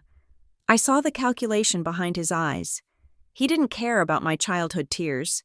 He cared about his voting shares. You only bring up the past when you are afraid of the future. Preston, I said. His expression hardened. The brotherly mask slipped completely. You are being a bitch. Alice, he said cold and low, a greedy, ungrateful bitch. I am trying to save you from public humiliation. Get out, I said, and take the rabbit. He grabbed the toy and shoveled it back into his pocket. You are going to lose, he spat. And when you do, don't come crawling back to us. You are dead to us. I was dead to you the moment I stopped being useful. I replied. He slammed the door on his way out. I locked it, leaned my forehead against the cool wood, and let out a long, shaky breath. I didn't grieve the loss of his love, because I realized in that moment I had never really had it. I grieved the version of the brother I had invented in my head to survive. The next day, Sarah called with a new development. You are not going to believe this, she said. I was reviewing the trust's bylaws again, specifically the penalty clauses. The poison pill? I asked. Yes. But it is more specific than we thought. Thorne alluded to it, but I just found the exact wording. It says that if any beneficiary, which includes your father as the income recipient of the residual estate, and your brother via his gifted shares, attempts to invalidate the trust through bad faith litigation, yes, their interest in the family company is automatically forfeited. I gasped. Forfeited? To whom? To a charitable remainder trust. Sarah said, if they push this Alice Vane theory to a judgment and lose, they don't just lose the argument, they lose their own stock. Preston loses his 5%. Your father loses his 30%. They will be wiped out. Do they know? I asked. They should. Sarah said, it is in the document, but they are so focused on destroying you. They might have missed the landmine they are standing on, or they are arrogant enough to think they can't lose. They are doubling down, I said, remembering Preston's rage. Exactly. Which brings me to the next point. The board of directors wants to see you. The meeting was held at the manufacturing plant, in the executive boardroom that smelled of lemon polish and fear. 6 men in gray suits sat around a table that seemed a mile long. Preston wasn't there. Neither was my father. The chairman, a man named Henderson who had always sent me generic birthday cards, gestured to a seat. "Alice," he said, his voice dripping with paternalistic concern. "We are all very troubled by this internal dispute." I sat down. Sarah next to me. "We want stability for the company." Henderson said, "The markets do not like uncertainty. We have a proposal." He slid a paper across the table. "We would like to appoint you as the honorary head of philanthropy." He said, "It comes with a generous salary, full benefits, an office in the East Wing." I looked at the paper. It was a fluff job, a title with no power. "And in exchange?" I asked. "In exchange, you would sign a non-disclosure agreement regarding the ownership dispute, and you would assign your voting proxy to the board for a period of 10 years. I looked around the table. These men had watched me grow up. They knew my father. They probably knew Vane, and they were all part of the machine that wanted me silent. Institutions, like families, reward silence. They pay for compliance. I stood up. I didn't touch the paper. "Mr. Henderson," I said, "I don't want a job. I don't want an office. I own 40% of this company. I am not an employee you can promote to a corner to keep quiet. I am the majority shareholder." "Alice, be reasonable," Henderson warned, his eyes narrowing. "I am being reasonable." I said, "I am refusing to be erased." I turned to Sarah. "We are done here." As we walked to the elevator, Henderson called out, "This will get ugly." "Alice, it is already ugly," I said over my shoulder. "Now we are just turning on the lights." We filed for mediation the next day, but I gave Sarah specific instructions: no backroom deals. I said, "No private chats with my father's lawyers. I want everything in writing. I want a court reporter present. That is aggressive for mediation." Sarah noted, "I am not people-pleasing anymore." "Sarah, I am self-protecting.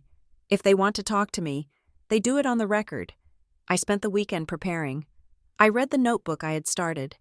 I read Jonathan Vane's letters. I read the bank statements. I built a wall of facts around myself. On Sunday night, I stood in front of my mirror. I looked different. The lines of my face seemed sharper. The hesitation in my eyes was gone.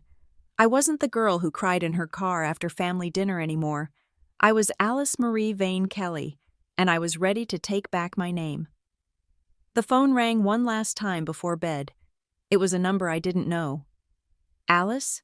A woman's voice, raspy, weak. "Aunt Clara?" I asked. "Be careful, honey," she whispered. "I heard them talking. Your mother. She is not just fighting for the money. She is fighting to keep the past buried. There is something else. Something about the night Vane died." The line went dead before I could ask what she meant. I stared at the phone. The night Vane died, a boating accident, that was the official story.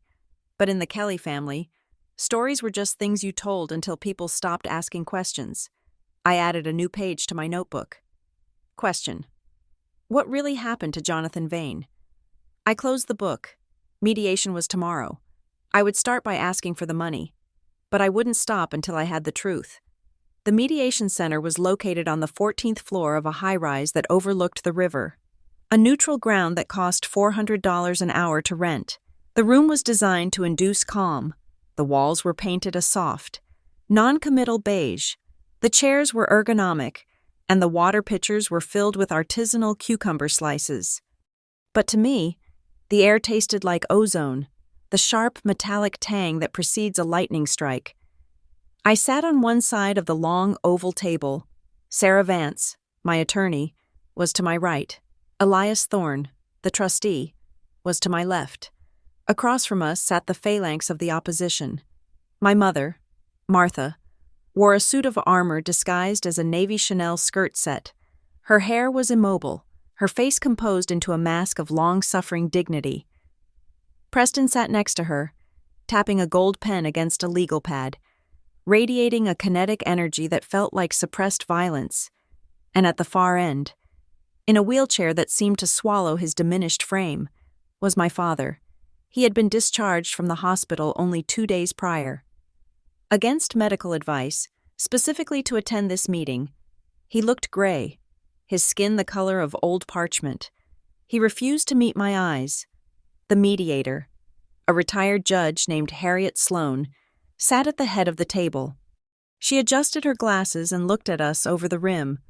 "We are here to discuss the administration of the Alice Kelly Trust and the contest regarding the beneficiary's identity," she said. Her voice was dry, devoid of emotion. "Let us begin with the opening statements. My mother's lawyer, a man named Sterling who had a smile that didn't reach his eyes, stood up. 'Your Honor,' he began, addressing the mediator out of habit. 'The family's position is simple. We love Alice. She is our daughter. But we are deeply concerned about her mental state and her sudden, aggressive interpretation of documents she does not understand.' He gestured toward me as if I were a tragedy. 'Alice has always been spirited,' he said, 'but she has also been prone to confusion. She has a history of misremembering events. We believe she has been manipulated by outside parties into believing she is the beneficiary of an old, defunct instrument intended for a different legal entity. This trust was never meant for the Alice Kelly sitting here today. It was a holding vehicle for assets that legally reverted to her father decades ago.' My mother nodded sadly. It was a performance worthy of an Academy Award. 'Alice struggles,' she said softly, her voice carrying across the table. 'She has always felt like she didn't fit in, and now she is inventing a story where she is the queen of the castle. It is a coping mechanism. We just want to get her help.' I stared at the table, my hands clenched in my lap. The urge to apologize rose in my throat like bile. It was a reflex honed over 30 years. 'I'm sorry I'm difficult. I'm sorry I'm confused. I'm sorry I exist.' The narrative they were spinning, that I was broken, and they were the benevolent caretakers, was so familiar it felt like a warm blanket. It would be so easy to nod, to cry, to let them comfort me and take the problem away. But then I felt the weight of the black notebook in my purse. I felt the phantom weight of the $28,000 checks I had unwittingly paid for my own education. I lifted my head. I looked at my mother. I didn't smile. Sarah Vance placed a hand on my arm, grounding me. She didn't stand up. She simply opened a file folder. "We dispute the characterization of my client as confused," Sarah said, her voice cool and sharp. "And we dispute the family's assertion that this is a misunderstanding. We have evidence that suggests this is not a matter of interpretation, but a matter of calculation." Sterling chuckled dismissively. "Evidence? Of what? A few typos in a 20-year-old deed?" Sarah slid a document across the table. "This is a record of asset transfers initiated by Robert Kelly's power of attorney. Your client, Preston Kelly, 3 hours after Robert Kelly's first cardiac event," she said. "It shows an attempt to move $2 million from the company's operating account into a personal holding company controlled by Martha Kelly." Preston stopped tapping his pen. "That was routine cash flow management," he snapped. Sarah slid another paper across. "And this," she continued, "is a transcript of text messages sent between Preston and Martha Kelly during the father's hospitalization. Specifically, this time-stamped message from the night of the second collapse." She read it aloud, her voice ringing in the silent room. "If he does not wake up, we enact the plan. We challenge the competency. We say Alice coerced him." The room went dead silent. The cucumber water suddenly seemed very loud. "This is not a family dispute," Sarah said, looking directly at the mediator. "This is a documented conspiracy to defraud the beneficiary and obscure the existence of the trust." They were not worried about Alice's mental state. They were worried about the audit trail.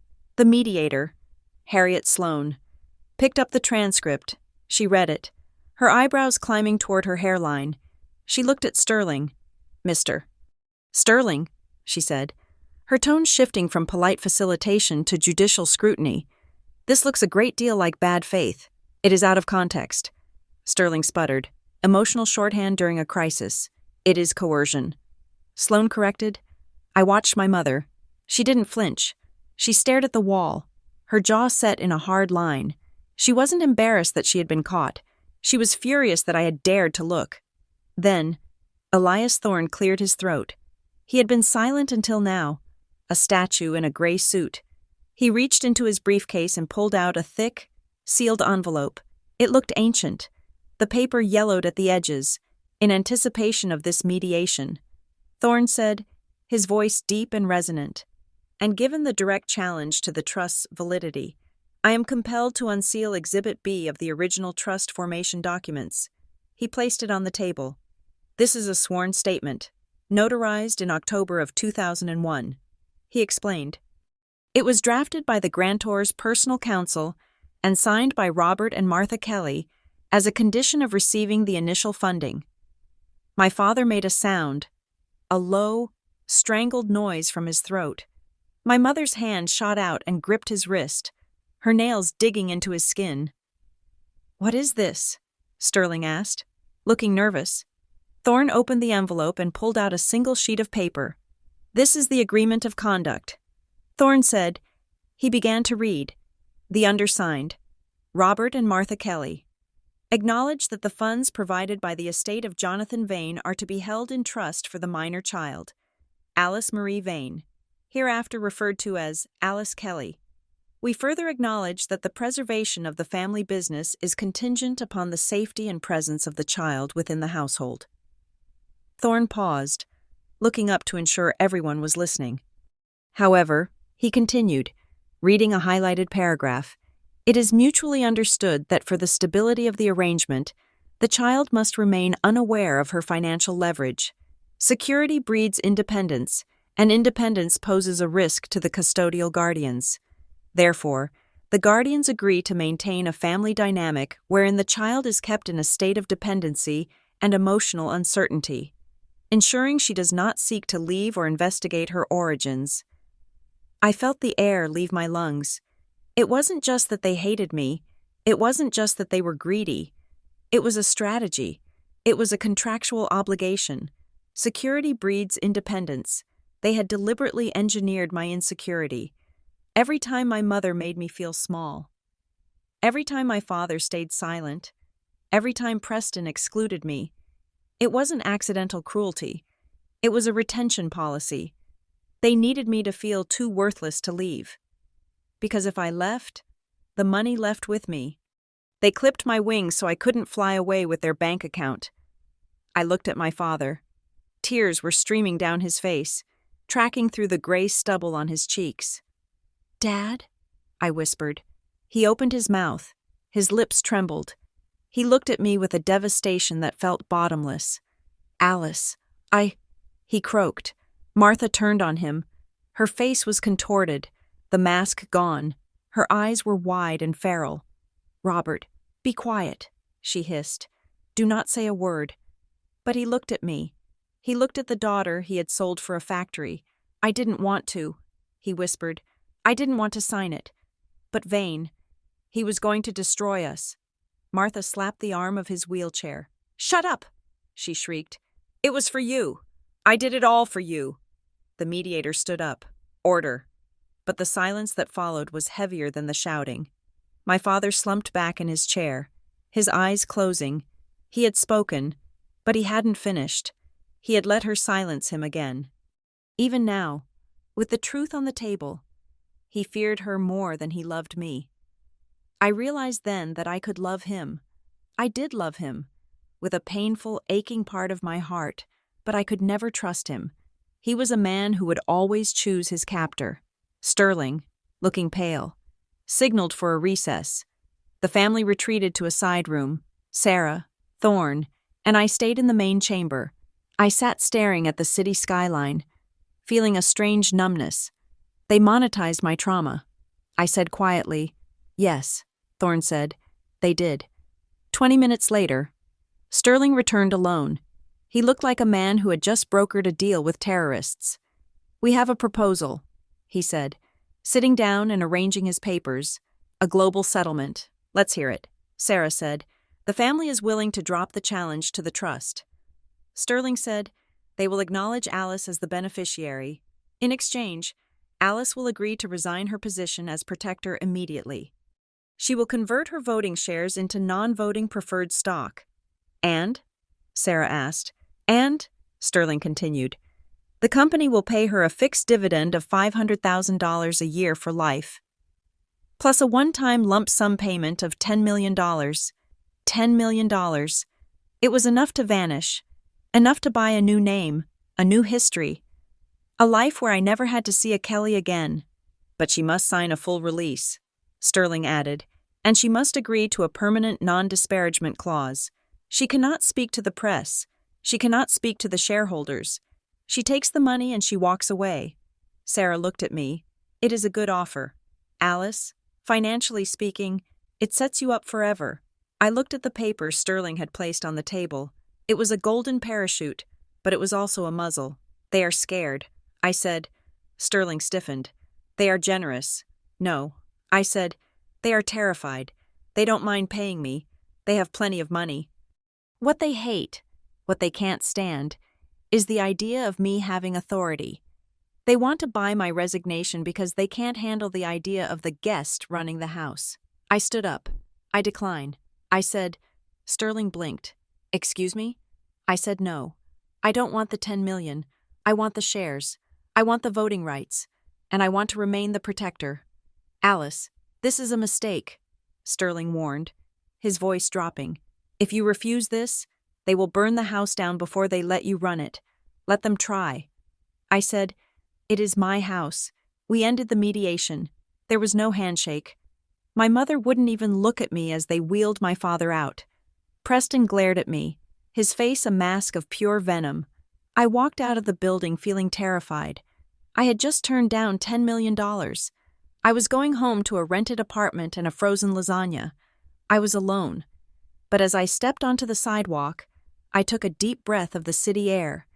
It smelled of exhaust and rain, but it felt clean. I had chosen the risk of freedom over the comfort of being tolerated. For the first time in 33 years, I wasn't waiting for permission. 2 days later, the conflict spilled out into the open. It was the annual autumn gala for the local children's hospital, an event the Kelly family had sponsored for a decade. I hadn't planned on going. I was, after all, the family pariah. But Sarah Vance had advised me to maintain my routine. Do not go into hiding, she had said. If you hide, you look guilty. So I put on a black dress, simple and severe, and I went. The ballroom was crowded, filled with the city's elite. I saw people I had known my whole life. Neighbors, business partners, old teachers. They looked at me with curious eyes. The rumors were swirling. I was standing near the bar, sipping seltzer, when Preston found me. He wasn't shouting. He was smiling, that tight politician's smile, but his eyes were dead. He walked up to me, flanked by 2 of his friends from the country club. Alice, he said, loud enough for the nearby circle to hear. I am surprised to see you here. I thought you were resting. I am fine. Preston, I said, turning to face him. Are you? He asked, stepping into my personal space. Because Mom is devastated. She is at home, crying, because you turned down her offer. She tries to help you. She tries to set you up for life. And you spit in her face. People were starting to watch. The murmur of conversation died down. It wasn't help. Preston, I said, keeping my voice steady. It was a bribe. A bribe? He laughed, looking around at his audience. A bribe for what? To keep you from ruining the company Dad built? You are delusional. Alice, you think you are some kind of heiress, but you are just a sad, confused girl who is hurting her family. He leaned in close, his breath smelling of scotch. You are embarrassing us, he hissed, just like you always do. Go home. Nobody wants you here. The old Alice would have crumbled. The old Alice would have felt the shame burning her cheeks, would have mumbled an apology and fled to the parking lot to cry. But the old Alice didn't know about the sworn statement. The old Alice didn't know that her shame was a manufactured product. I looked at Preston. I saw the fear behind the bluster. I am not going home, I said clearly. Preston grabbed my arm, just a light touch, but possessive, commanding. Don't make a scene. Alice. I pulled my arm away. I didn't shove him. I just removed myself from his grip. I am done signing away my life to make you comfortable. Preston, I said.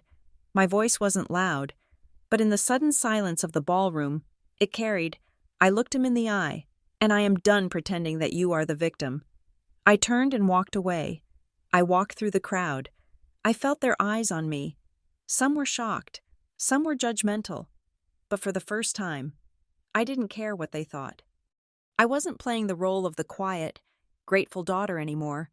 I was walking my own path. Preston didn't follow me. He stood there, holding his scotch, realizing that his power, the power to shame me into submission, had evaporated. The legal machinery ground on, the mediation having failed. The case moved to the Superior Court. The hearing was set for a rainy Thursday in November. The courtroom was wood-paneled and smelled of floor wax. Judge Anthony Rossi presided. He was a stern man with a reputation for cutting through theatrics. My mother was there, looking frazzled. Preston was there, looking angry. My father was absent, readmitted to the hospital, according to their lawyer. Sterling made his argument again. The trust was invalid. The beneficiary was a legal fiction. Alice was an interloper. Then Sarah Vance stood up. She didn't make a speech. She simply presented the documents, the trust deed, the bank transfers, the sworn statement from 2001. Judge Rossi read the sworn statement. He took a long time. He took off his glasses, rubbed the bridge of his nose, and put them back on. He looked at my mother. Mrs. Kelly, he said, "Did you sign this document?" My mother stood up. Her hands were gripping the table so hard her knuckles were white. It was a different time.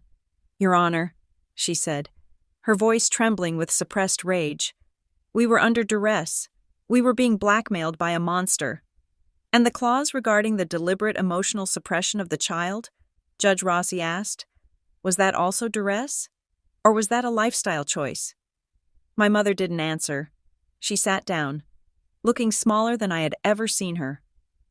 Judge Rossi turned to the court. "I am not issuing a final ruling on the trusteeship today," he said. "However, given the gravity of the evidence presented, specifically the admission of a strategy to disenfranchise the beneficiary, I am ordering immediate and full discovery into the creation and funding of the Alice Kelly Trust." He pointed a gavel at Sterling. "Mr. Sterling, you will turn over every email, every bank record, and every piece of correspondence related to Jonathan Vane and Kelly Manufacturing from 1996 to the present. If I find that a single paperclip has been hidden, I will hold your clients in contempt." Sterling nodded, looking defeated. "And," the judge added, his eyes locking onto mine, "I am appointing a special master to audit the company's books. If this trust owns 40% of that firm, I want to know exactly what that 40% is worth, and I want to know where the money has been going." The gavel came down with a crack that sounded like a gunshot. Discovery. It was the one thing my family had fought to avoid. They had offered me $10 million to stop it. They had gaslit me for decades to prevent it. As we filed out of the courtroom, Sarah squeezed my arm. "You know what this means?" she whispered. I nodded. "It means the vault is open." I said. Preston walked past me. He didn't look at me. He looked terrified. I watched them go, my mother and brother, hurrying down the hallway as if the floor were on fire. They were running from the past. But the past was faster. I walked out into the rain. I had won the battle, but the war was far from over. The discovery process would reveal the final secrets, and somewhere, in the deep ledgers of the company, lay the answer to the question Aunt Clara had whispered to me on the phone. What really happened the night Vane died? I opened my umbrella. I was ready to find out. The courtroom assigned for the final hearing regarding the Alice Kelly Trust was smaller than the one used for the initial motions, but it felt infinitely heavier. The air was stale, recycled through vents that hummed with a low, monotonous drone. The wood paneling was dark, absorbing the light rather than reflecting it, creating a somber, tomb-like atmosphere suited for burying secrets. I sat at the plaintiff's table, my hands folded on top of the black composition notebook I had carried with me for weeks. My knuckles were white, but my breathing was steady. In 2, 3, out, 2, 3. It was a rhythm I had practiced in the mirror. A physiological wall I was building against the panic that threatened to rise in my throat. To my right, Sarah Vance was arranging her files with the precision of a surgeon laying out instruments. To my left, the empty chair waited for Elias Thorne, who had been called to the stand as the first witness. Across the aisle, the Kelly family presented a tableau of injured dignity. My mother wore a pale gray suit, a color chosen to evoke sympathy, to soften the hard edges of her ambition. Preston sat next to her. His jaw clenched so tight I could see the muscle feathering beneath his skin, and at the end of the table, my father sat in his wheelchair. He looked spectral, his skin the color of ash, his eyes fixed on a point somewhere in the middle distance. He was there against doctors' orders, a prop in their performance of family unity. Judge Rossi entered the room, his black robe billowing. We stood. He sat. The gavel came down with a dull thud. "This is the matter of Kelly versus the Alice Kelly Trust," Judge Rossi said, peering over his glasses. "We are here to determine the validity of the trust instrument and to rule on the motion for declaratory judgment filed by the Kelly family." Mr. Sterling, the family's lawyer, stood up. He buttoned his jacket, a gesture of confidence. "Your Honor," he began, his voice smooth and practiced, "we are here today to correct a tragic misunderstanding. My clients have spent the last 25 years building a legacy for their children. They have protected Alice, supported her, and loved her." He turned to look at me, his expression full of pity. But Alice has become confused, influenced by documents she does not have the context to understand. She has convinced herself that she is the victim of a conspiracy. The trust in question was an old, discarded tax structure. It was never intended to convey control of the family business to a woman with no experience, no aptitude, and a history of emotional instability. We ask the court to dissolve the trust and return the assets to their rightful owner. Robert Kelly. It was a good story. It was the story they had been telling me about myself since I was 6 years old. Alice is confused. Alice is emotional. Alice needs us to decide for her, but I wasn't listening to the story anymore. I was reading my notes. Fact. The trust was funded with $5 million in 2001. Fact. The tuition checks matched the trust withdrawals. Fact. They called me a guest. Sarah squeezed my arm under the table. It was time. "We call Elias Thorne to the stand." Sarah said. Thorne walked to the witness box. He moved with a calm, bureaucratic gravity. He swore to tell the truth, sat down, and adjusted the microphone. "Mr. Thorne," Sarah asked, "you have been the trustee of the Alice Kelly Trust since its inception?" "I have." Thorne said, "And was the trust ever, as the defense suggests, a discarded tax structure?" "No." Thorne said firmly, "It has been an active, living financial instrument for 25 years. I have filed tax returns for it every single year. I have managed the investments. I have authorized distributions." "And who received those distributions?" Sarah asked. Thorne opened a folder in his lap. "Between the years of 2010 and 2015, distributions totaling $140,000 were made to a custodial account controlled by Robert Kelly. The memos on these transfers were specific: tuition, housing, vehicle purchase. So the family used the trust money to pay for Alice's expenses?" Sarah asked. "Exclusively," Thorne said. "They did not spend a dime of their own money on her higher education or her living establishment. They used the trust, then claimed credit for the generosity." Sterling jumped up. "Objection. The witness is speculating on the family's intent." "Overruled," Judge Rossi said, leaning forward. "The math speaks for itself. Mr. Sterling, continue." Sarah walked to the evidence table and picked up a document. "Mr. Thorne, the family claims that Alice Kelly was not the intended beneficiary because her name at birth was Alice Vane. Can you clarify the trust's language regarding this?" "The trust anticipates the name change," Thorne said. "Clause 4, Section B clearly states, The beneficiary, born Alice Marie Vane, shall be recognized under any subsequent legal name adopted through guardianship or marriage, provided the identity is verified by biological markers or continuous chain of custody. He looked at the judge. There is no ambiguity, Your Honor. The trust was written for this specific person. It was written to follow her, no matter what they called her. Judge Rossi looked at my father. Mr. Kelly? The judge asked, breaking protocol to address the defendant directly. If this trust was invalid, why did you cash the checks for 20 years? My father opened his mouth, but no sound came out. He looked at my mother. She stared straight ahead, refusing to help him. I thought it was compensation. My father stammered. Compensation for what? The judge asked sharply. For raising a child? For the risk. My father whispered. The room went silent. For the risk. Sarah Vance didn't let the moment settle. She moved to the next phase of the attack. Your Honor, she said, her voice hardening, we believe we have established the validity of the trust, but we are also here to invoke the final clause of the instrument, the penalty clause. She projected a document onto the screen at the front of the room. It was a dense block of legal text, but certain phrases were highlighted in yellow. In the event that any interested party attempts to challenge the validity of this trust through bad faith litigation, or is found to have engaged in coercive conduct designed to disenfranchise the beneficiary, the following penalties shall apply. Sarah read the list. 1. The challenging party shall forfeit any and all beneficial interest in the trust assets. 2.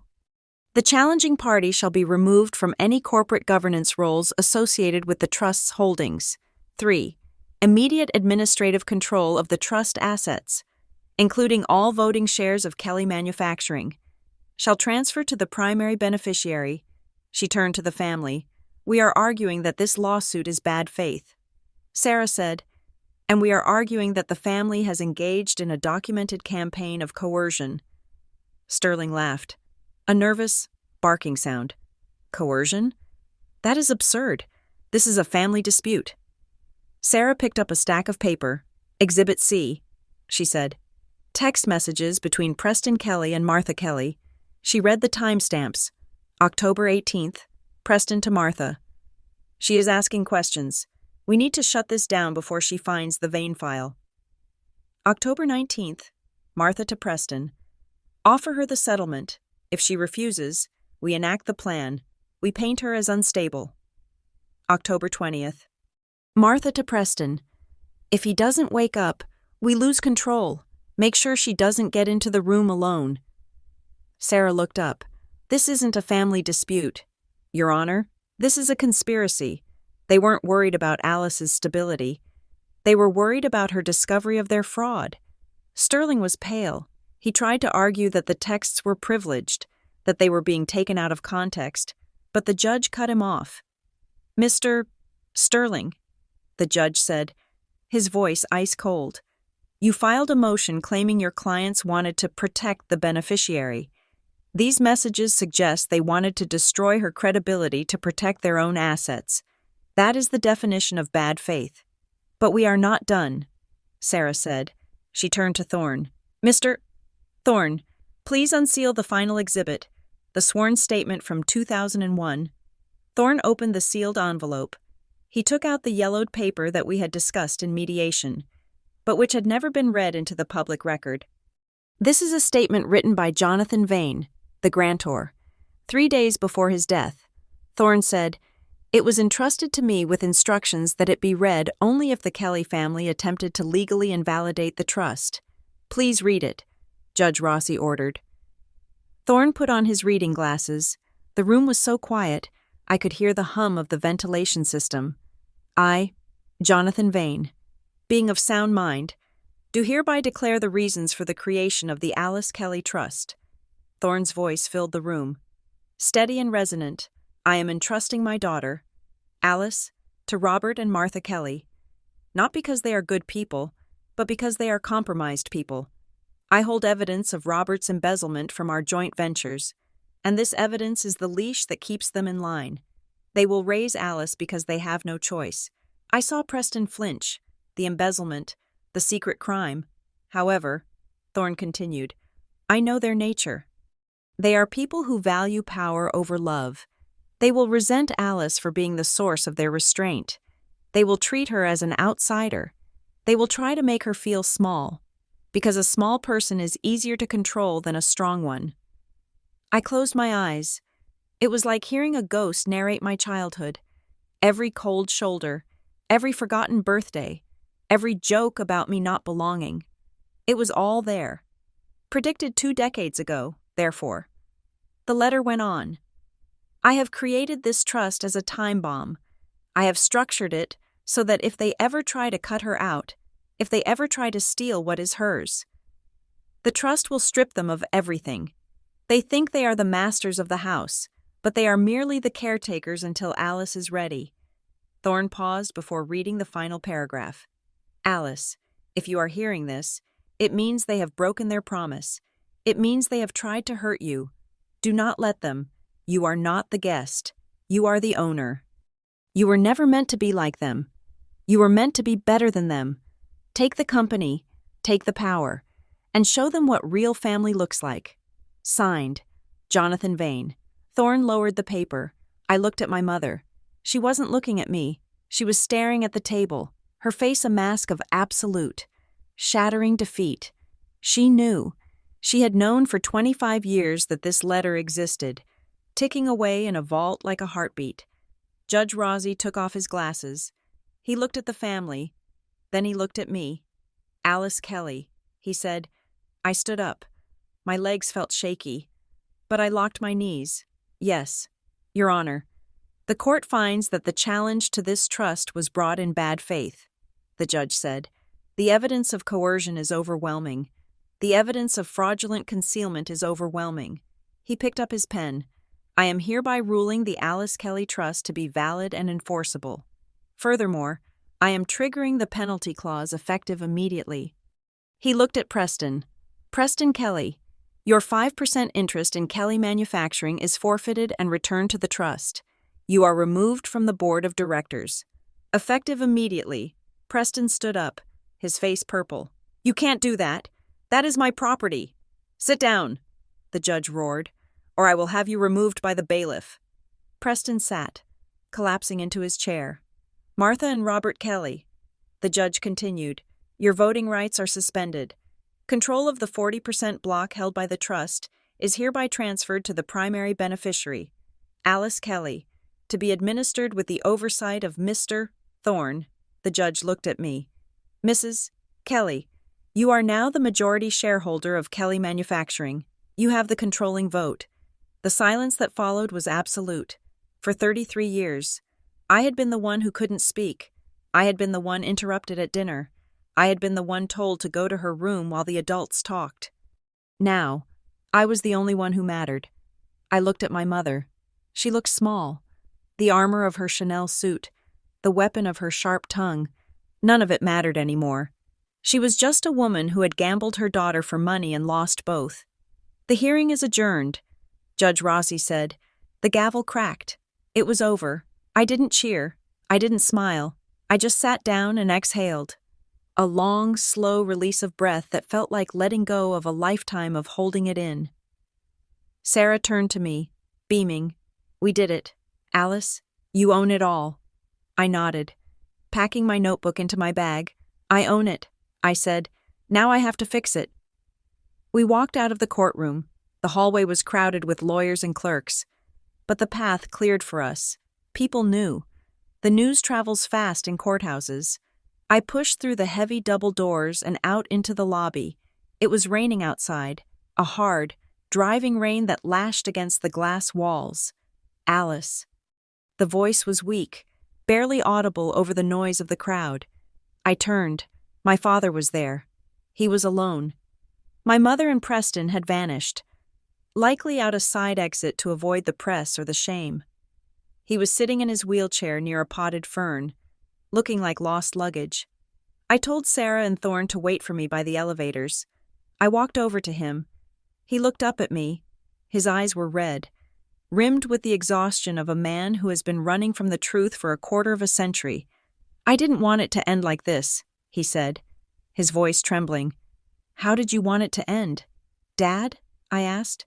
With me signing a waiver? With me taking a check and disappearing so you could keep playing CEO? I wanted peace, he said. Peace for who?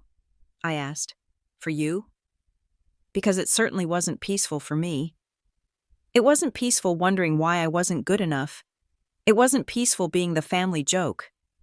He reached out a hand, his fingers grasping at the air. I tried. Alice. I tried to keep the business afloat. Vain.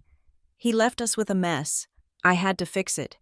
I thought if I just kept everything steady, if I just kept you contained, we could all survive. Contained. I repeated, that is a word you use for a virus. Dad, not a daughter. He dropped his hand. I loved you. Alice, in my own way. I looked at him. I believed him. Actually, I believed that in some twisted, broken corner of his heart. He had felt affection for the child he was raising, but his love was weak. It was subservient to his fear. It was a love that asked me to be small so he could feel big. That is the problem. Dad, I said softly. I leaned down so I was eye level with him. I didn't need you to love me in your own way. I didn't need you to buy me a car with someone else's money. I didn't need you to protect the company. I took a breath, and the words came out with the force of a final verdict. I needed you to choose me when it mattered. He flinched, as if I had struck him. You had 25 years to tell me the truth. I said, you had 25 years to stand up to Mom. You had 25 years to be my father instead of my jailer. You never did. You chose your comfort over my reality every single time. Alice, please. He wept. Don't leave me like this. I stood up. I straightened my coat. I am not leaving you. Dad, I am employing you. I own the company now. You will receive your pension. You will be taken care of. Because unlike you, I don't use money to hurt people. I looked at him one last time. But I am not your daughter anymore. I am the trustee. I turned and walked away. I walked toward the elevators where Sarah and Thorne were waiting. I walked toward the glass doors where the rain was washing the city clean.